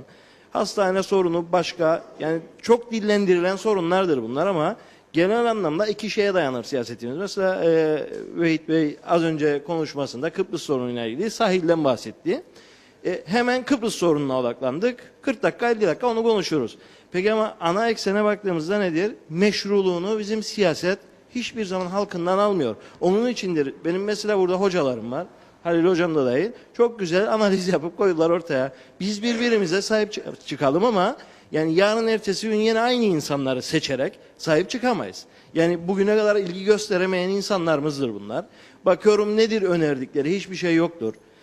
Patronat sisteminin yarattığı bir düzensizlik genel ülkede hakimken bölgede bu ciddi boyutlara ulaşmıştır artık. Yani 3-4 toprak ağası gibi yönetilen yerdir burası gibi bakılır. Merkeze gittik sonra buradaki insanları sanki idare edeceklerini düşünen bir kafa vardır. Bir seçim dönemi gelir, hastaneyi kapatalım. Ya o tanıdıklara söyleyin, seçim atladana kadar rehabilitasyon merkezi yapalım kendini. Seçim biter ama kapatacak, yeni hastane yapacak. Güzel orada olur. Dönerek bakarız CMC konusuna mesela, hep aynıdır bunlar. Yıllarca aynıdır. CMC konusunda bakarız nedir? Şimdi maden izni verildi, verilmedi. Devam eder çalışmalar, temizlenecek. Uzunca bir yıl geçti. Bakın mesela icranın başına gelen insanlardan belediye başkanımız Sayın Aziz Kayal Kıbrıs sorunuyla ilgili başlamadı. İşsizlikle ilgili başladı konuşmaya.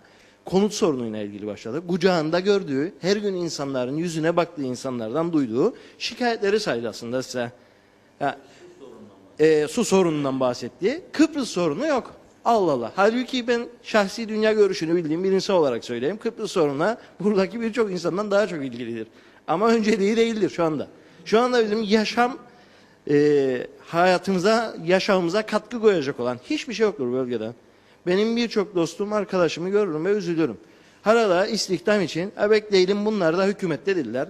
Şimdi biraz görünmeyelim ama kesinlikle sizin inandıklarım. Binlerden insan var ya. Ya böyle bir şey olamaz. Nedenini sorduğumuzda bu insanların, yani bu gibi siyasi yelpazeden olan, sağ sol diye ayırmıyorum ama hepsindeki yozlaşmanın sebebidir bu. Birini adamı bulur, adamını idare eder. Yıllarca bunu devam ettirir. Bu bölgedeki insanlar da bir ümitle bekler. Sonuç nedir? Artık doyuramaz duruma gelir ve çöker. Bizim ülkemizde yaşadığımız budur. Önerisi yok. Ben sadece buraya geldim, Halkın Partisi olarak eleştiri yapmaya gelmedim. Mesela bütün Batı bölgesi için çalıştığımız komitelerden birkaç tanesi vardır. Hem esnafın yeniden vergilendirilmesi, yani vergi konusundaki yeni düzenlemelerden yeni bir kalkınma planıyla özel bölge ilan edilmesi. Batı'nın, sadece Lefke'nin değildir Güzelyurt'un. Örneğin bakıyor sanayicimize, bugün birkaç sanayicimizden konuştuk. Bazı yönetici arkadaşlarımıza da sordum. Mesela Güzelyurt'taki sanayiyi Serhatköy'e doğru çıkarmayı düşünürler ya. Yani mantığa bakın, Lefkoşa'ya doğru, dışarıya doğru bir kayma sağlayacaklar. Plan budur. Ha bunu belediyeye düşünür, onu konuşur ama hep konuşulan budur ve hep günlük, anlık hesaplarla yapılan işlerdir bunlar. Peki ne olabilir? Mesela biz parti programımıza koyduk ki sivilleşme, hemen tabii cepheleşmenin yarattığı rant çok önemli olduğu için sivilleşmeye karşı falan tipler diğerleri çıkar. Ama bugün ortaya koyduğumuz projelerden biridir. Sanayinin Batı bölgesinin merkezine yeni bir ekonomik alan yaratacak gibi düzenlenmesi. Bu hem bölgedeki istihdam olanlarını artırır, hem bölgedeki sanayicimizin toplu bir yere gelmesini artırır. Örneğin Doğancı Gaziveren arasında sahile doğru askeri bölge, az önce başkanın söylediği sosyal konut arazisi içinde uygun olan bölgelerden biriydi. Oralarda hiçbir stratejik önemi olmayan boş araziler vardır. Peki buraya neden bir sanayi bölgesi yapılmasın ve ekonomik alan yaratılmasın? Bu bölgenin genç insanı için yeni bir kapı açılmasın oraya. Hiçbir plan program yokken gelelim konuşalım. İşte sizin aracılığınızdan dikkat ederim. Ben devamlı takip ettiğim milletvekilleri gelir, çok konuşurlardı. Doğrudur. Ama sonra baktım halktan tepki de gördüler. Biraz dindirdiler. Bence siz siyasilerden daha çok halkın iç içe olan bir kuruluş, medya olarak söylüyorum size, halkın meclisi onlar için belki bir kurtuluşudu. Denediler. Ben yani gelmelerini de istemiyorum zaten. Görmek de istemem. Şimdi Zorlu Bey'e ayıp olmasın diye kendisi için demiyorum. Bölge milletvekilleri için söylerim. Zorlu Bey her yere gidiyor. Peki. O kendi tercihidir. Onu ayrı tutarak söylüyorum. Ama anlayış aynıdır. Şu anda yeni bir vizyon, yeni bir programla ülkenin önünü açacak bir şey olmadığından dolayı insanlarımız bireysel, yani daha çok özgecil olmayan bireysel çıkarlar ve sorunlarla ilgili boğuşmaktadır. Batı bölgesinin toplamı için bir plan program yapılmadığı sürece bu sorunlar aşılamaz. Teşekkür ederiz. Hanımefendiye verelim.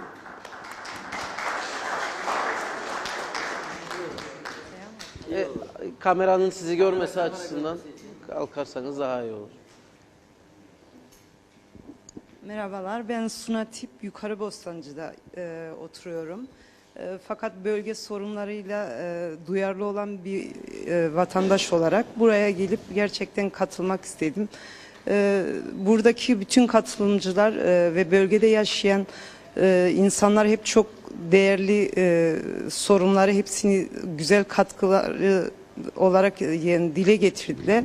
Benim üzüldüğüm, yani devlet kurumlarına karşı olan bu güvensizliğin sebebi yani siyasilerdir. Siyasilerin hükümete geçtikten sonra bu icraatın başında olması, hükümette olması halka hizmet için mi, yoksa kendi çevrelerini, o devletin kurumlarını rant olarak dağıtmak, belli işte oy potansiyelini yakalamak için sadece insanların bu umutlarını satın alarak ve kendi gruplarına bu rantı dağıtarak ve belli bir zümresel, yani gerçekten sosyal devletin olmadığı, eşitliğin olmadığı, göçlerin olduğu bir ortam yaratılmasını da ve güvensizliği de yaratan yine siyasilerdir.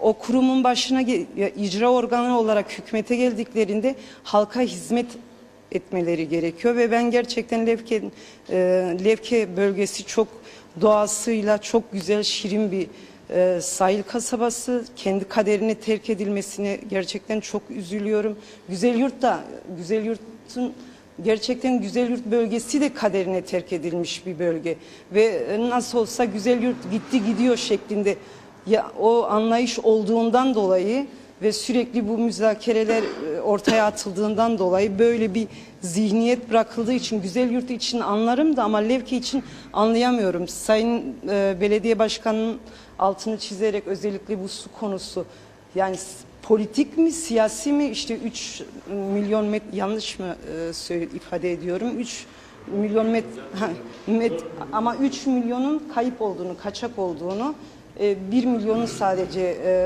kayıt altında olduğunu, bunun sebebi gerçekten politik mi, işte Yeşilırmak'a verilmemesi, Güneşköy'e verilmesi, bunun sebebi politik mi, teknik mi? Ben gerçekten o konuda aydınlatılmak istiyorum bir vatandaş olarak. İkincisi de bu diğer konuda, yani bu müzakerelerde sürekli bu bölgenin, işte bugün bir harita daha atıldı.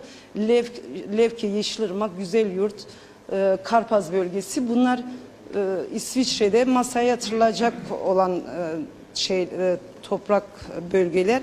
Bunun bu şekilde, yani bu argümanların ortaya atılması bölgeye olan değeri de güveni de azaltıyor.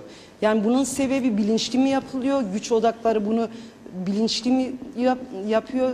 Aynı zamanda anlam planı döneminde işte şuradaki topraklar Türk toprağıdır, çok değerlidir. Şuradaki topraklar Rum toprağıdır, çok değersiz. İnsanlar yatırım yaptı.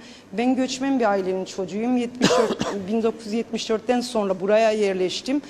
Anlam planı döneminde biz Güzelyurt, birçok riskler olmasına rağmen, her şeye rağmen ben de evet diyen bir insanım ve bölge halkı da evet dedi. Ha, gerçekten artık bu Türk tarafı sadece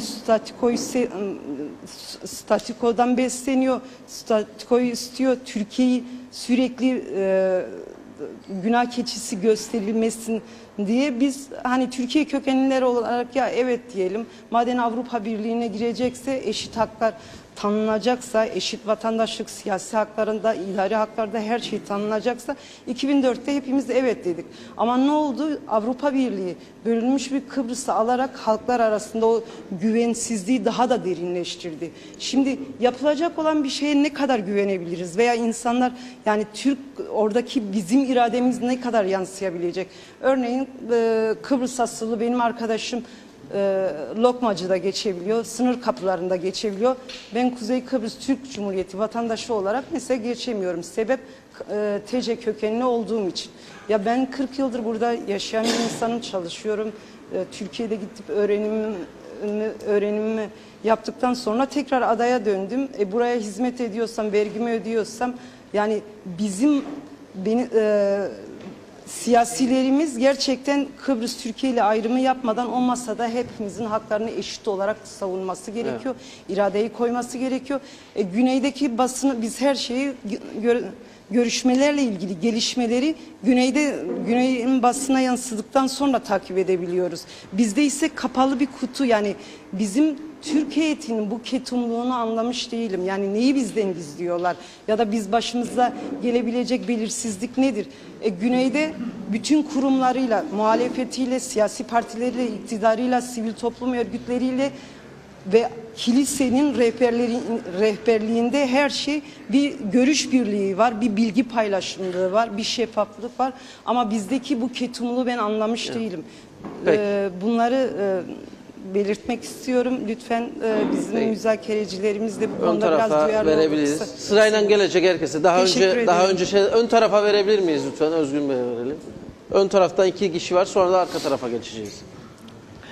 Özgün Faruk, Lefke Avrupa Üniversitesi Mütevelli Heyeti Başkanıyım.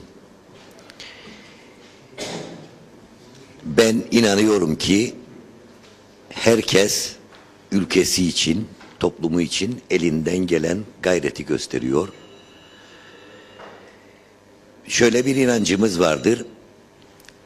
Layığı biz halkla kucaklaştırmak ve bu bölgede yaşayan herkesin layığıdan bir pay almasını sağlamak arzusundayız. Bu yönde çalışıyoruz. Bugün layığı olmasa Lefke bir köy durumunda olacaktı. Biz bu bilinç içerisinde elimizden gelen gayreti göstererek layığı daha üst noktalara çıkartmaya çalışıyoruz. Tabii ben özellikle Diyalog TV'ye, onun kurucusuna, çalışanlarına, program yapımcılarına ve özellikle Reşat Akar'a çok teşekkür ederim. Şunu söylemek isterim ki günümüzde en kritik noktaya gelmiş durumdayız. Ve bu zaman içerisinde görüyoruz ki Diyalog TV köylerimizde kasabalarımızda program yapmaktadır. Ben inanıyorum ki en büyük amacı özellikle gündemde olan Kıbrıs görüşmeleridir. Ve özellikle ben bunun üzerinde durmak istiyorum. Diyalog TV'de Reşat Akar'ın yapmış olduğu programlar bütün halkımızı aydınlatıyor. Diyor ki biz barış istiyoruz. En fazla barış isteyen bizleriz. Yalnız öyle bir barış istiyoruz ki haklarımızı alalım ve bu ortamda yaşayabilelim, var olalım, kendimizi koruyabilelim. Ben şuna inanıyorum ki Kuzey Kıbrıs Türk toplumu bu düşünceleri içerisindedir. Fazla fanatik görüşleri yoktur. Yaşama mücadelesini verecek ve sonsuza kadar var olacaktır. Bir geçmişe bakarsak bizler tarımda Türkler olarak Rumlarla birlikte yaşadığımız 74 öncesi tarımda becerikli olduğumuz için bugünlere gelebildik. Bizleri babalarımız tarımdan, çiftçilikten sağladığı 3-5 kuruşla okutabildi. Tabii elbette ki ana vatanımız da bize imkanlar tanıdı, burslar verdi ve bu sayede bugünlere Türk toplumu geldi. Yani ben tarımı ön plana çıkarıyorum. Hakikaten tarım olmasaydı Rumlar bizi ticarette de, sanayide de, ekonomide de yemiş bitirmiş olacaklardı. O günlerde amaçlarına ulaşmış olacaklardı. Şimdi bir bakıyoruz, belli topraklar veriliyor, verilsin, elbette verilecek. Ne verilmesi gerekir? Tarım bölgesi. Bizlerin becerisi olan ve geçimimizi sağlayan topraklar değil, su kaynaklarının göbeği değil. Bir bakıyoruz, sunun olduğu aküfer Rumlara veriliyor. Tarım yaptığımız topraklar Rumlara veriliyor. Yeşilırmak bugün sebzesiyle meyvesiyle bütün adayı besleyen bir köyümüz, Türk köyümüz Rumlara veriliyor. Bunun amacı nedir? Ben burada şöyle bir amaç düşünüyorum. Ya hesap yapamıyoruz veya da ileride çökmemiz için, yani yaşamımızı sürdürmememiz için, Rumların yani galip gelmesi için. zaten bitirdik, tarımdan da alalım toprakları gibi bir şey var, hesabı Evet. var size göre. Evet. Şimdi bir konuya daha değinmek isterim. Bütün arkadaşlarımız çok konulara değindi ama Lefke'nin sorunları büyük. Bu sorunlar biz inanıyoruz ki temele inelim. Lefke ilçe olması lazım. Niye ilçe olması lazım? Bugün Kuzey Kıbrıs Türk Cumhuriyeti hatta dahi düşündüğümüzde en güzide yeşiliyle, suyuyla, üniversiteleriyle bir bölge. En büyük Türk kasabası. Geçmişe bakarsak tek Türk belediyesi Lefke'ydi. Hakkı değil mi Lefke'nin ilçe olmak? Bir bakıyoruz verilecek yerlerde az önce Vehit Bey'in de belediye başkanımızın da bütün arkadaşlarımızın da söylediği, Yeşilırmaklı hocamızın söylediği verilecek toprakların yarısından çoğu Türk toprağı. Biz bu mücadeleyi bu Türk topraklarını verelim diye mi yaptık? Benim babam şehittir. Biz bunların acılarını çektik. Evet. İstiyoruz ki başkaları çekmesin. Bugün Avrupa Birliği adaletliyim diyor. Avrupa Birliği'ni kuruyor. Rumları tek başına Avrupa Birliği'ne koyuyor. Ve diyor ki günü geldiğinde sen bu Avrupa Birliği'nin başı olacak. Küçücük bir toplum Avrupa Birliği'nin başı oluyor. Biz de diyoruz ki bir cumhuriyet kurarsak belli bir dönem siz Cumhurbaşkanlığı yapın. Belli dönemde biz yapalım. Bu sayıyla değil. Bu eşit olmanın eşdeğeridir. Bunu biz masaya oturmadan Rumların bize vermesi gerekirdi. Halbuki biz bunun için mücadele ediyoruz. En doğal bir hakkımızı alalım diye mücadele ediyoruz. Ve ben diyorum ki özellikle gençlere ne istiyoruz biz gençler için? Rum gençleri kadar özgür olmalarını istiyoruz. Halkımız için ne istiyoruz? Rum halkı kadar özgür, refah ve mutluluk içerisinde yaşamalarını istiyoruz. Ben çok teşekkür ederim. Peki. Gelecek ama önde var. Vermemiz gereken. Ön tarafta devam edelim. Bu tarafa ver.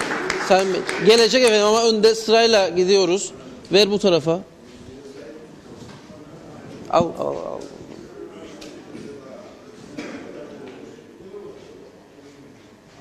Buyurun Sami. İsmim Sami Dayıoğlu. Lefke Üreticiler Birliği'ni temsilen buradayım. Tabii ki Lefke'nin, bölgemizin sorunları çok. Arkadaşlar bu sorunları kısmen dile getirdiler. Ben Lefke'deki getirisi olan unsurları ve Lefke'ye kar getirecek olan örneklemeleri şöyle ayrımını yapıyorum. Bizim iki tane elimizde mevcut olan Güzide ve bu Lefke bölgesine ekonomik anlamda getiri sağlayacak iki enstrümanımız vardır. Bunlardan bir tanesi internasyonel isme haiz olan limandır ki bu liman 40 yıldır atıl durumda kalmaktadır. Diğer bir unsur ise limanın özelliği olarak söylüyorum. Lefke ile Antalya baktığımızda coğrafya şeyine aynı paralel üzerindedir. Bugün Antalya bölgesinin yıllık yaz döneminde aldığı turist sayısı 15 milyon turist almaktadır. Bunun sadece %1'i Dover ve Kale arasındaki feribot seferleri gibi sefer konulmuş olsa ve bunun %1'ini bu bölge almış olsa ihya olur. Bunu da yapmadık. Bunun yanında diğer enstrümanımız ise tabii ki Lefke Avrupa Üniversitesi'dir. Hem geçmişte hem şimdiki yönetim kurullarına koymuş oldukları katkıdan dolayı teşekkür ediyoruz. Bilhassa son 3 yıl içerisindeki Mehmet Ali Yükselen Bey rektörün de buraya koymuş olduğu katkı da küçümsenecek bir sayıda yatırımda değildir. Kendisine ayrıca teşekkür ediyoruz. Lefke Avrupa Üniversitesi bize ekonomik anlamda bölgeye büyük bir katkı sağlıyor. Ama bunu da bir ayrıma baktığımızda az önce bazı arkadaşlar sözlerinde söylediler. Lefke bundan nemalanamıyor. Lefke bundan payını, ekonomik payını alamıyor. Çünkü neden alamıyor? Lefke'nin ayağına vurulmuş prangadan dolayı alamıyor. Bu pranga nedir? Az önce muhtelif arkadaşlar bunu değişik yöntemlerde, değişik cümlelerle ifade etmişlerdir. Bunlardan bir tanesi işte Lefke Emirnamesi. Pranga'nın en büyüğü. Lefke Emirnamesi bugün Lefke'nin gelişimini ve büyümesini tamamen durduran bir unsurdur. Bugün baktığımızda Sayın Özgün Faruk birinci derecede topraklardan bahsediyor, tarımsal topraklardan bahsediyor.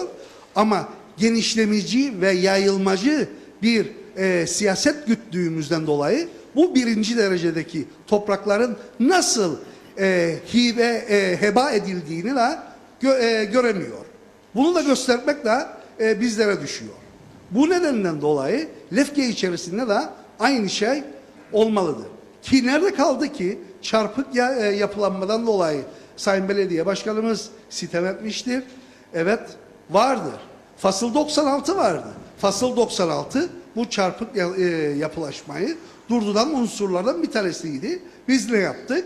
Biz bu Fasıl 96'yı tamamen Lefke bölgesinden ekarte ettik ve neticede Lefke'nin gelişmesini değil, gemi konağının sadece bazı kişilere rant sağlamak amacıyla gelişmesini sağladık. Bu Lefke için üzücü bir durumdu. Şeyden bahsedildi. İşte konaklarımızdan bahsedildi. Turistik yerlerimizden bahsedildi. Evet bunlar mevcuttur. Ve bu konaklarımız şeylerimiz de koruma altındadır. Ama sadece yıkılmaları için koruma altına alınmıştır. Veyahut da yıkıldıktan sonra da duvarlarını korumak amacıyla koruma altına alınmıştır. Bunları da göz önünde bulundurduğumuzda Lefke'nin esnafı olarak veya Lefke'nin içerisindeki dükkan sayısına baktığımızda %80 oranındaki dükkan sayısı boştur. Burada üniversite öğrencisi neden kalmıyor? Neden aşağıya iniyor?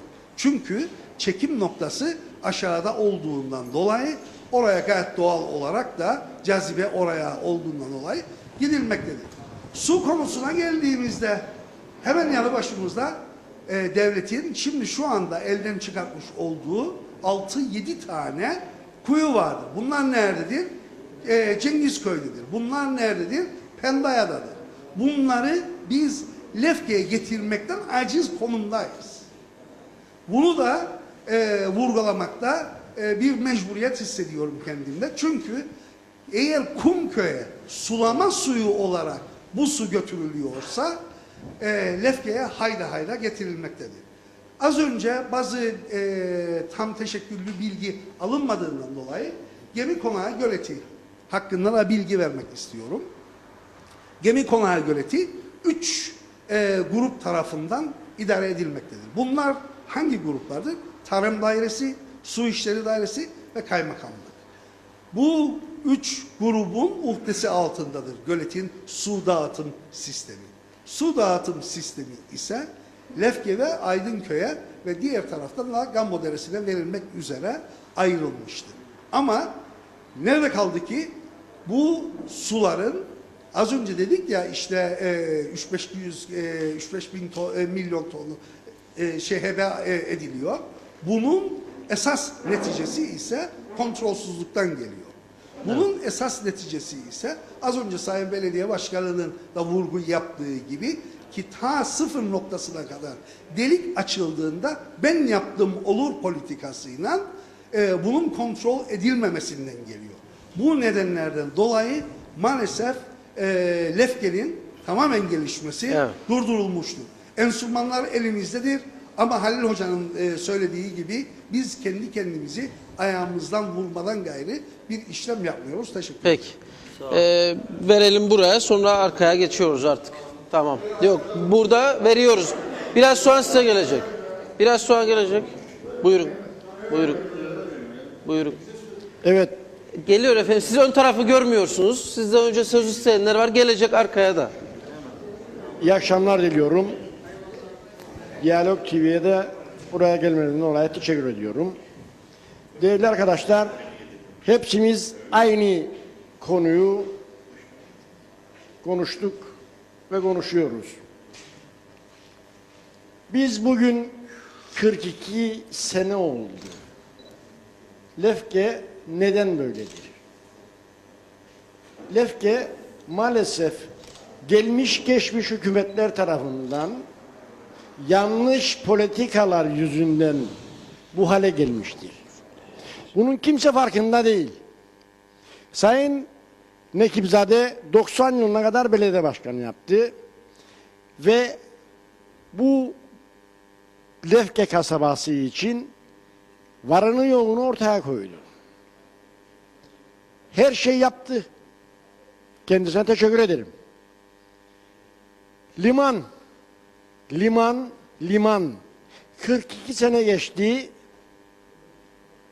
Her törende, her özel günde söylendi bu kelimeler ve her söyleninde liman Lefke olacak diye. Bugüne kadar ne liman oldu, ne limancık oldu. Bu bölgeye turist bekledik. Nereden bekledik? Liman olmayan bir yere turist gelir mi? Gelmez. 90 senesinden sonra Mehmet Zafer dönemi başladı. Bu Lefke'ye ne oldu? Çıksın biri desin bak Lefke'ye bir şey oldu. Ne oldu? Hiçbir şey. 90 senesinde Lefke Avrupa Üniversitesi kuruldu. O da yanlış politika yüzünden maalesef Lefke'de olmadı. Nerede oldu? Gemi konağında oldu. Halbuki biz Lefke Avrupa Üniversitesi'nin, tabi o zaman Lefke Avrupa Üniversitesi yoktu. Lefke Üniversitesi'nin Lefke'de olacağını biz düşünürdük. Ne oldu? O da yanlış politika yüzünden Lefke'den daha aşağıya gitti. Sorduğumuzda neden? 3-5 ancak daha aşağıdadır. Değil be kardeşim. Ben Lefke'de istedim. Lefke Avrupa Üniversitesi'ni Lefke'de olmasını istedim. Teşekkür ederim. Sağ olun.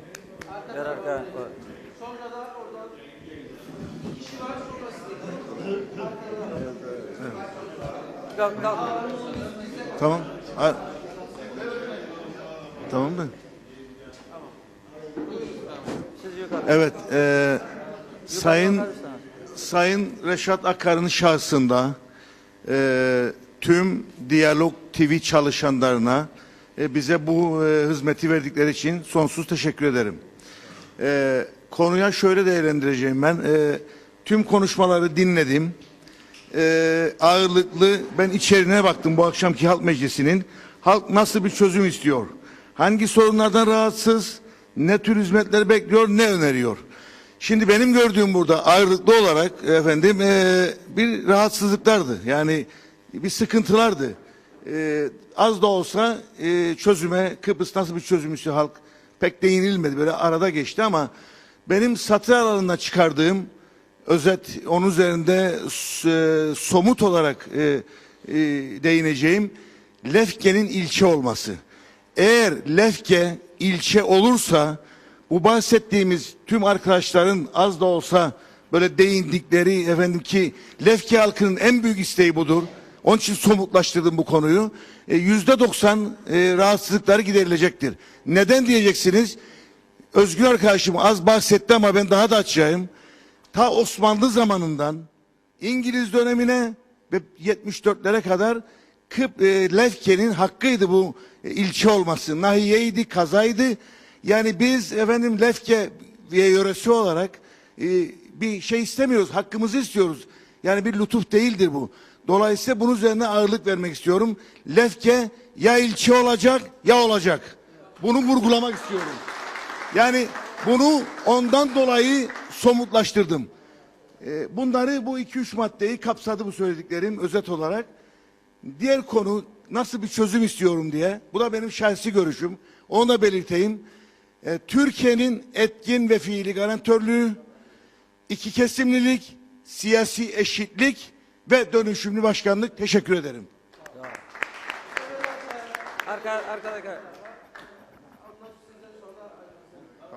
Ben Yeşilyurt'tan Ecevit Sanlı. Bizim köyde 150-200 dönüme yakın bu devlet arazilerinden var. Ki çobanlara kiralarlardı. Şimdi bir 15 yıl önce bunlar hep çobanlar kullanırdı. Son dönemlerde işte 5-6 arkadaş vardık. Yani CTB'lisi var, UBB'lisi var. Bunlara kiraladılar ve bunlar narinciye keldi bu bahçeleri. Şimdi biz bunların gerçek sahiplerine kiralanmasını isterik. Yani devletimizden. Bir daha bu araziler zaten şeydi. Bir de bunların belediye başkanımız da iş yapsınlar. Sosyal konut asası olarak gençlerimize böyle bilirse onları versinler. Yani arazi var da 5-6 kişiye peşkeş çekmişler bu arazileri. Evet, teşekkür ederim. Teşekkür ederiz. Sağ olun.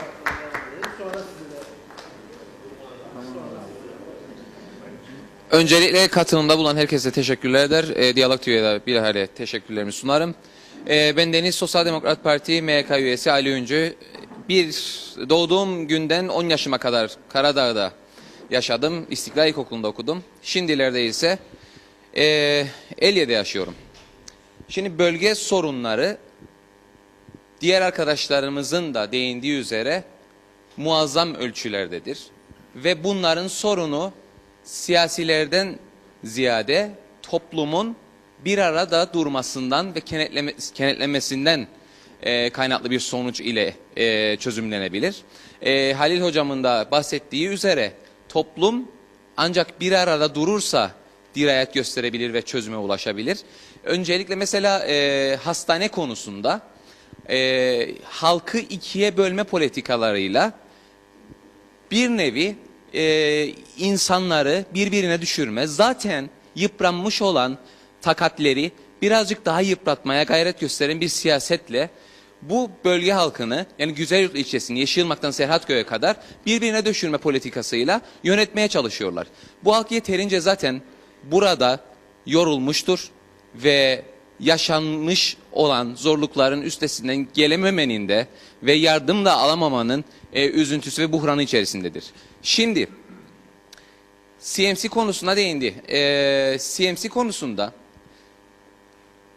mevcut kirliliğin temizlenebilmesi, şu anki orada yönetimini tutan şirket tarafından çözümlenemeyeceği gerçeğiyle birlikte bunun hükümetin, devletimizin bir politikası haline getirilip kendi imkanlarımızla bunu çözümleyebilmek ve bölge halkına, hatta ülke turizmine kazandırabilmemiz gerekmektedir. İkincisi, liman olayına gelecek olursak, bunu da bir şekilde gerek tekrardan yapılandırılmıyorsa eğer, o şekliyle turizme kazandırılmak için bir tür planlama yaparak üzerine gidilmesi gerektiğini savunuyorum. Şimdi uzmanlık alanım olan Kıbrıs konusuna da gelecek olursak, bizim için endişeli birkaç abimi duydum bu akşam. Gençler için endişeli. Hani Rumlarla ayrı yaşayalım, kendi polisimiz, kendi yargımız vesaire gibi söylemler duydum. Ben bir genç olarak kendi kararlarımı ve geleceğimi ve benden sonra gelecek olan neslin nasıl bir ülkede yaşaması gerektiği söylemine ve hakkına sahip olduğunu düşünüyorum. Bu çerçevede eşit iki toplumun birlikte, ayrık değil, birlikte beraber dostça yaşayabileceğini söylüyorum. 8 yıl Avustralya'da yaşadım. Sağ, sol ve arka komşularım hepsi Rum'du. Hiçbir şekilde aramızda su bulanmadı. Bu siyasi bir görüştür, toplumsal bir gerçek değildir. Bunu ancak bizim tabuları yıkarak üstesinden geleceğimiz gerçeği de mevcuttur. Ben bir genç olarak, hümanist bir insan olarak hiçbir ırka, dine, dile karşı olmadığım gerçeğiyle herkesle kucaklaşabileceğimi, varsa eğer her iki toplumda da kucaklaşamayacağımı düşünen kişiler, o kişileri de ayrı dünyalarda, ayrı coğrafyalarda yaşamayı davet ediyorum. Teşekkürlerimi sunuyorum. Evet, Lefke'den Soner Yolaç. Ben farklı şeye yöne döneceğim. Biz hayvancılığıyla uğraşırız. Artı hurmacılık. Hurmacılık, patır patır hurmalarımız, bir palmiye böceği geldi. Ona kimse değinmedi. Ve evet, yazıklar olsun, yani 1000 senelik, 100 senelik ağaçlar patır patır gidiyor. Onun mücadelesini başladı belediyemiz, bazı derneklerimiz başladı, fakat yeterli değil. Yeterli değil. Çünkü o kadar hurma var ve bakımsızdır bu hurmalar. Bu bakımsız hurmalar gerçekten gidiyor. O bakımlılar gene biraz daha ayakta durur. Ama bakımsızlar hakikaten her gün için kopar. İkinci konu hayvancılık. Hayvancılığla uğraşırız. Bizim eskiden ağılımız gölet bölgesindeydi. Gölet yapılacağı için bizim ağılları düşündüler, taşındılar. Nereye getirdiler? Lefke'ye. Getirdiler Lefke'nin göbeğine, kodular bizi. Arazi yok, bir şey yok, elektrik yok. Var kaç senedir gölet oldu olalı, ne asfaltımız var, ne elektriğimiz var. Gece hayvan doğuracak, jeneratörüyle çabalarız. Bir galon benzin alın 10 milyon, işler 4 saat. Her gece 10 milyon ayda ne eder? 300 milyon. Zaten hayvancılık battı, hepsimiz battık. Yani nereye gidecek? Siyasiler gelir, halledeceğiz, seçim olur, yol yapacağız, efendime söyleyeyim elektrik gelecek, seçim biter, ne olur? Yaz ayına olur böyle şey. Ya başkanımız da buradadır. Bunu gerçekten bize yardımcı olun. Yani hepsimiz sıkı. Ha gelirler bu sefer, yahu der, şey yoktur, mandıralarını yahu elektrik yok. Nasıl mandıra yapacak adamlar? Arazi yok. İkinci bir şey.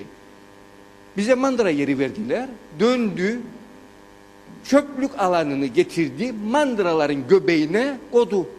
Pis su vidanjörler her gün için 30-40 vidanjör geliyor. Mandıraların göbeğine pis su boşaltıyor. Çöpler gelir dökülüyor.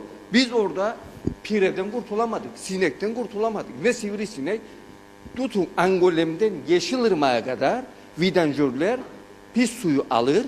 Tabii şimdiki belediye başkanı değil, daha evvelkilerden belirdi. Alır Angolem'den Yeşilırmak'a kadar vidanjörler her gün gelip binlerce ton su boşaltır o çöplüğe. Orada ne olur? Bir üretme çiftliği. Sivrisinekler oradan çıkar. En az bir sivrisinek 2 mil gider.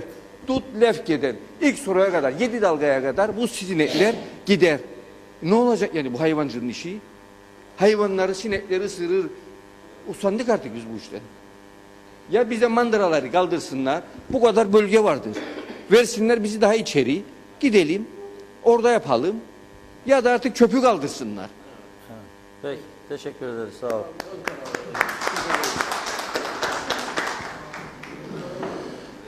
Ben Zafer Eratan, Lefke Toplum Merkezi adına konuşmak isterim. Farklı bir açıdan bakacağım.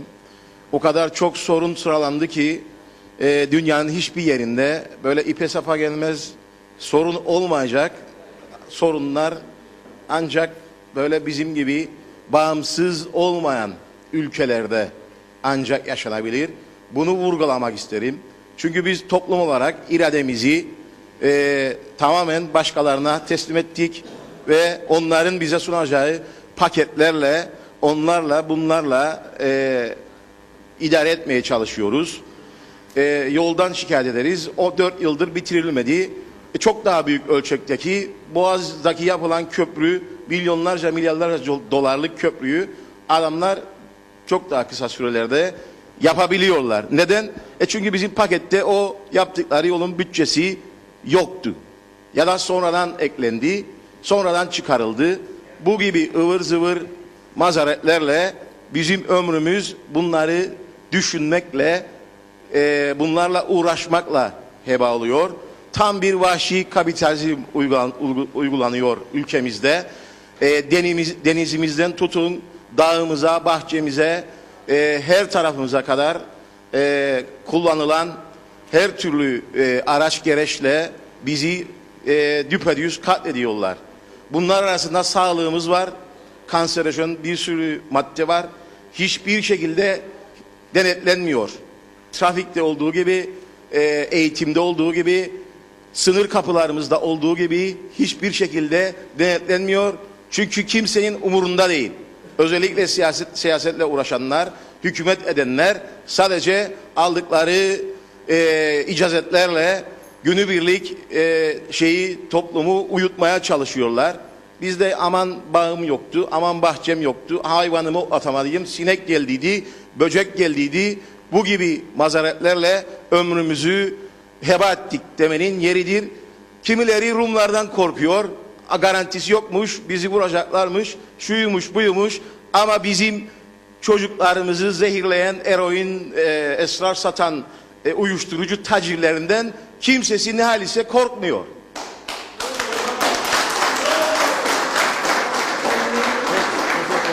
Evet. Kısaca size söylemek istediğim özetle bizim elimizden gelen tek şey kendi yağımızla kendi ciğerimizi kavurmak olacak. Biz istediğimizde bunu başarabileceğimizi Lefke bölge halkı olarak kanıtladık. Yine kanıtlamaya hazırız. Sağ olun. Ayrıca biz de bu fırsatı verdiğiniz için teşekkür ederim. Sağ olun. Sağ olun. Son söz. Sözleri verelim artık çünkü bitiyor. Vakti doldururuz. Son tane verin. Evet, Lefke Çevre Tanıtma Derneği Başkanıyım. Ben Ahmet Hızlı ismim. Epey problem, epey sorun dinlediğiniz, bildikleriniz vardı, bilmedikleriniz vardı ama günün sonunda aslında bu problemlerin %60, %70'i iyi yönetim, iyi bir muhasebe ile çok basit bir şekilde çözülebilir. Fakat kaldı ki siyasiler oy peşinde olduğundan dolayı hepimize yalan konuşmaktan, kendilerini iş yapmaktan fırsat bulamadılar.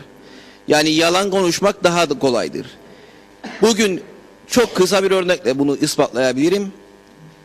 Güzelyurt'ta hastane yapılacak diye Güzelyurt halkının oyunu çalmaya çalışan siyasiler, Güzelyurt'ta hastane yapılamayacağını bile bile bu yalanı söyleyebiliyorlar. Lefke halkının sağlıkla ilgili olan ihtiyaçlarını hiçbir şekilde çözüm üretmemek için ellerinden geleni yaparlar. Siyasilere kesinlikle kulak vermeyelim. Bu işi çözecekse halk çözecek. CMC konusunda da bir açıklama yapmak isterim. 40 yıldır gelmiş geçmiş tüm hükümetlerin yapamadığını Lefke Çevre Tanıtma Derneği bazı çalışmalar yapmıştır. Yarın bunun bilgisini basın bildirisiyle verecektik, fakat buradan da müjdeleyim ben. Kendi dallarında uzman 4 profesörü, bunlardan biri toprak, biri peyzaj, biri sağlık, diğeri de çevre konularında uzman olan hocaları getiriyoruz. Şu anda Lefke artık sakin şehir unvanına sahip. Üniversitesi olan 10.000'e yakın öğrencisi olan bir üniversitesi var. Tarım konusunda, turizm konusunda bayağı hızlı bir şekilde gelişen bir bölgedir. Bu bölgeye şu anki ortamda nasıl bir atık temizleme sistemi olması gerektiği konusunda bize raporlarını verecekler. Artık maden konusunu da duymak istemiyoruz. Çünkü madencilik denilen her yerde mutlaka kirlilik vardır. Temiz madencilik yoktur. İşsizlik konusunda hepimizin başı ağrıyor, üzülüyoruz. Fakat gençlerimizi de madende çalıştırmak için yalan söyleyerek, işe alacağız diyerek çocuklarımızı, öğrencilerimizi, arkadaşlarımızı kandırmaktan usandık, bıktık. O yüzden kimseye fırsat vermeyeceğiz. Teşekkür. Peki, sağ ol. Sayın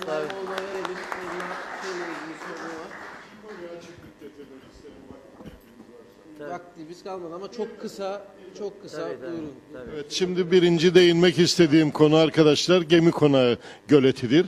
Gemi Konağı Göleti 1974'ten sonra Türkiye'nin katkılarıyla Kuzey Kıbrıs'ta inşa edilen 23 göletin bir tanesidir, en büyüğüdür. Bu Gemi Konağı Göleti'ndeki göleti dışındaki tüm göletlerin suyu o bölgenin üreticilerine bila ücretsiz olarak dağıtılmaktadır. Bir tek Gemi Konağı Göleti'nde para dönmektedir.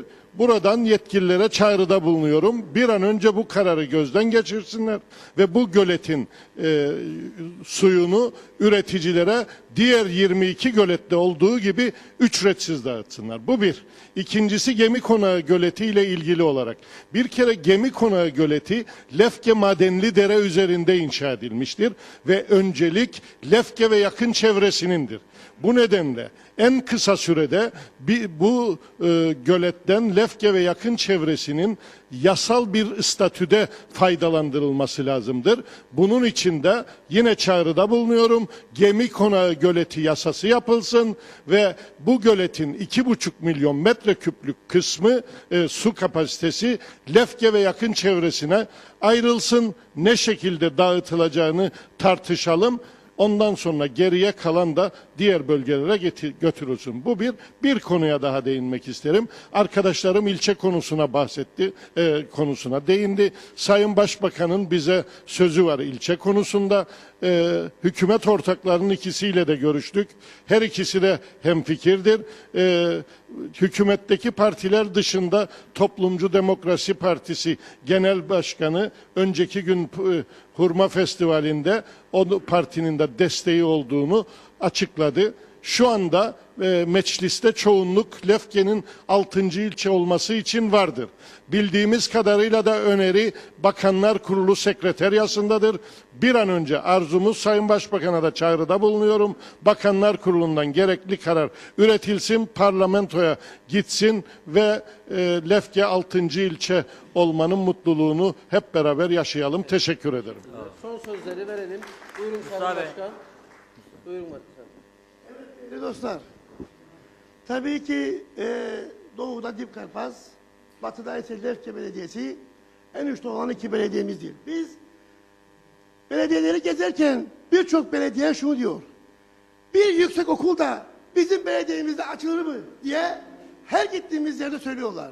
Bugün Lefke'de bir üniversite vardır ama buradaki halkımız halen daha mutsuzdur. Benim gördüğüm bu kadar değerli sivil toplum örgütü başkanları, birçok değerli kişiler vardır Lefke'de. Ama burada bir eksiklik vardır. Gözlemlediğim birlik, beraberlik yoktur. Bence birlik, beraberlik olsa Lefke'de, Lefke ilçede olur, Lefke turizmde gelişir, Lefke limanda yapılır. Ama siyasi otoriteyi halen daha burada istiyorsunuz. Burada olsalar ne, olmasalar ne? Bence burada olması gereken Lefke bölgesindeki sivil toplum örgütlerinin dik durmasıdır ve bilim olmasıdır.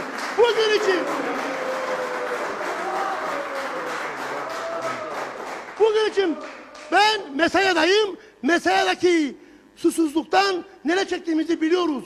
5 lira 6 lira tonu hayvancımız, köylümüz su almaktadırlar. Ama burada bir gölet vardır. Sayın Veyimsede diyor ki o göletin kullanılıp insanlara bedava verilmesi gerekir diyorsun. Çok güzel bir anlayıştır. Doğru bir anlayıştır. Halkımız bir ton suyu 5 liraya 6 liraya alarak hayvanlarına ve köylü insanlar içmektedir ve bunu ödeyemiyorlar. Hayvancımız dertli. Yol yok, su yok. Sineklerle mücadele edemiyoruz. Belediyemiz sıkıntılı. Maddi sıkıntı vardır. Geçmişten kalan borçlar vardır. Bu borçları nasıl ödeyeceğiz diye bakmış bir belediye vardır. Ama biz şunu gözlemliyoruz ki bugün Lefke'de çok değerli bir üniversite vardır. Bence bu bölgedeki insanlarımız birlik beraberlik içinde olurlarsa hiçbir şekilde buraya bakan gelmiş, gelmemiş çok da önemli değildir. Siz her şeyi başarabilirsiniz diye inanıyorum. Teşekkür ederim arkadaşlar. Bravo Mustafa Bey.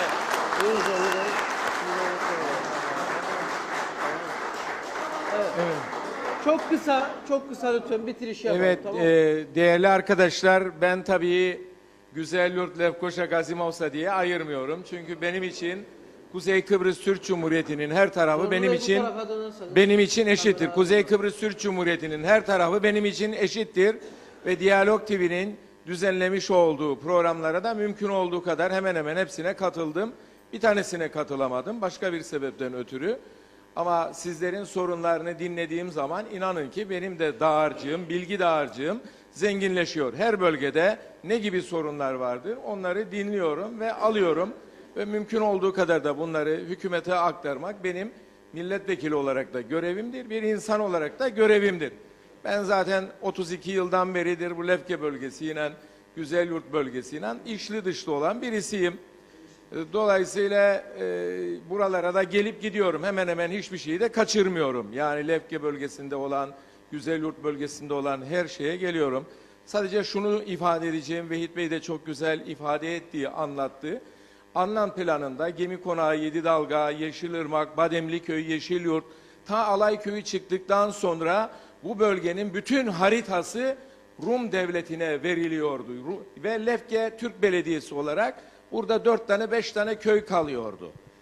Dolayısıyla Güzelyurt olmadan Gemi Konağı, Yedidalga, Denizli, Bademliköy, Yeşilırmak, Yeşilyurt olmadan Lefke Türk Belediyesi olmuş, hapse sıkılmış bir durumda kalırdı. Boğazı sıkılmış bir durumda kalırdı. Lefke Avrupa Üniversitesi önce Rumlara veriliyordu haritanın içerisinde. Daha sonra bazı arkadaşlar fark ettiler. O dönem ikaz ettiler ve Lefke Avrupa Üniversitesi'ni Lefke Türk Belediyesi'nin hudutları içerisine aldılar. Ama Lefke Avrupa Üniversitesi'nin Lefke Türk Belediye hudutlarının içerisine kalması yeterli miydi? Gemi Konağı yok, Denizli yok, Cengizköy yok, Yedidalga yok, Bağlıköy yok, Yeşilırmak yok, Güzelyurt yok, aşağı git yani Aydınköy yok, bunlar yok. Bunlar yoksa Lefke kalmış, 74 öncesine döndük demektir. Dolayısıyla bunlar kabul edilemez şeylerdir. Elbette Kıbrıs'ta bir anlaşma olsun.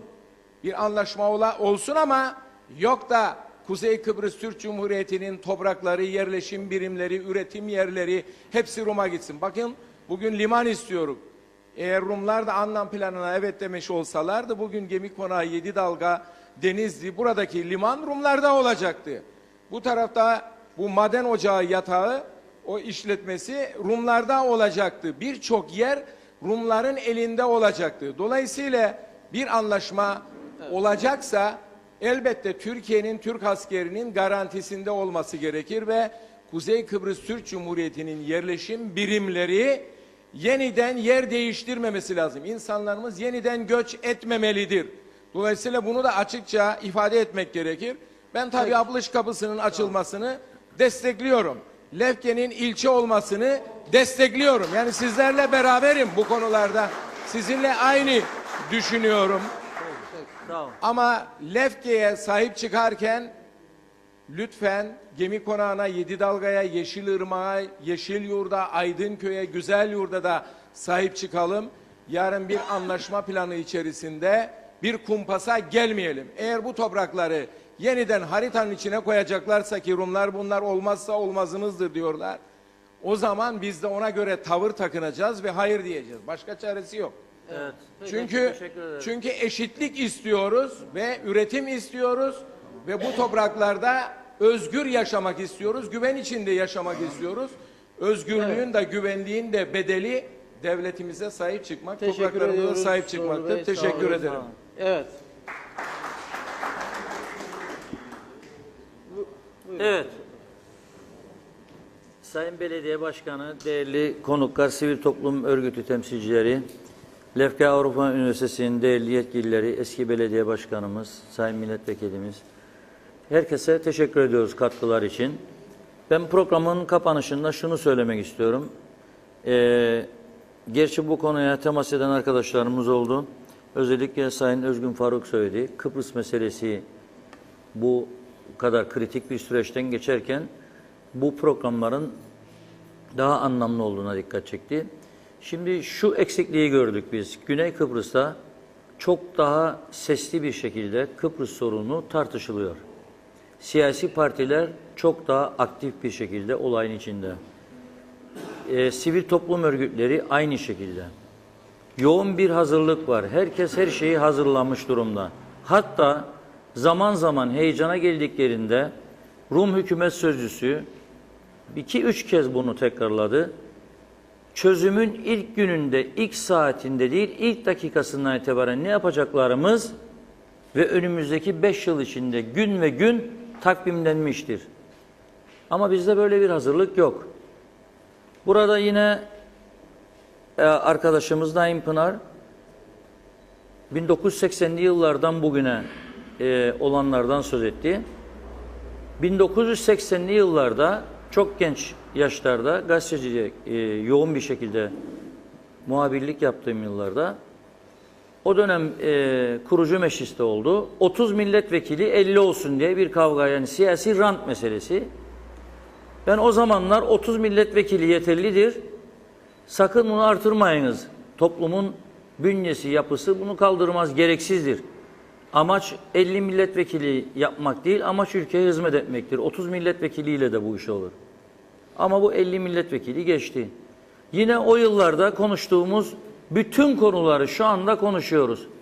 Bir arkadaşımız, vatandaşımız bu akşam peynir fiyatlarından örnek verdi ve çözüm olursa, hiç olmazsa daha dengeli bir durum ortaya çıkacak dedi. Haksız mı? Bence o da kendine göre haklı.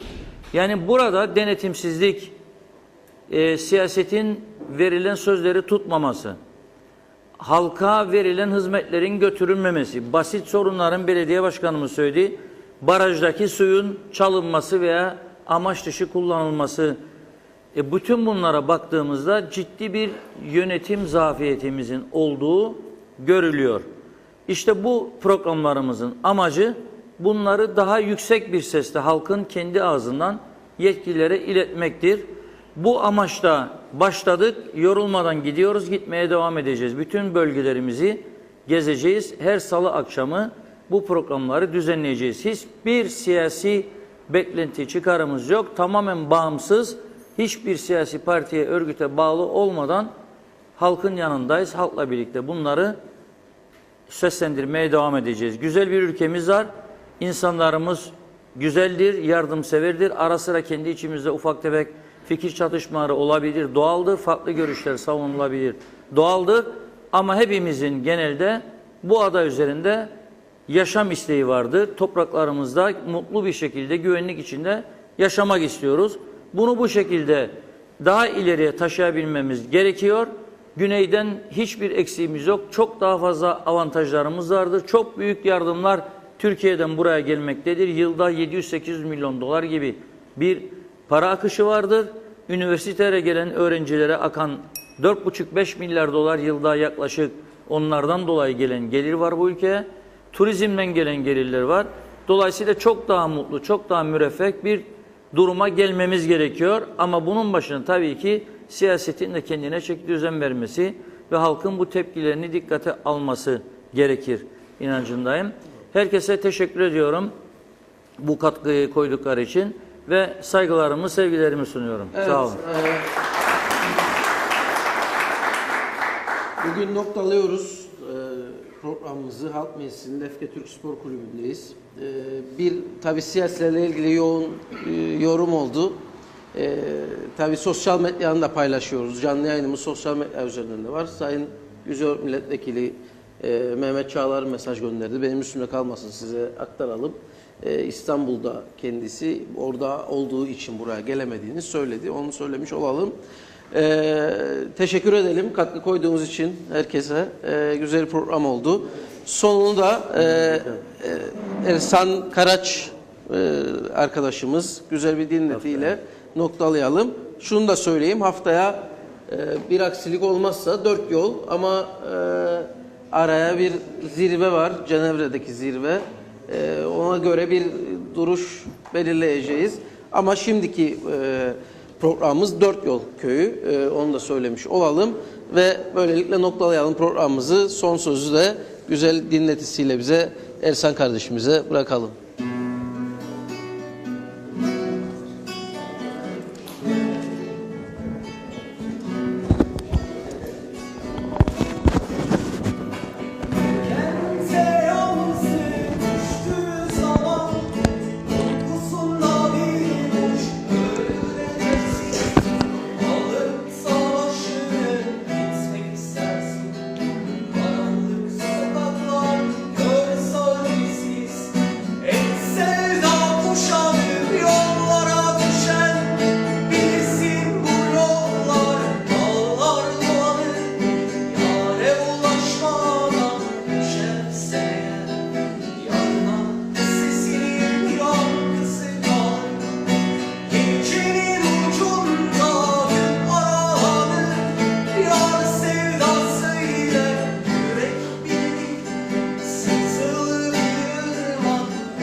Kıbrıs'ın en büyük süpermarketi Erülkü Süpermarket Halk Meclisi'ni sundu.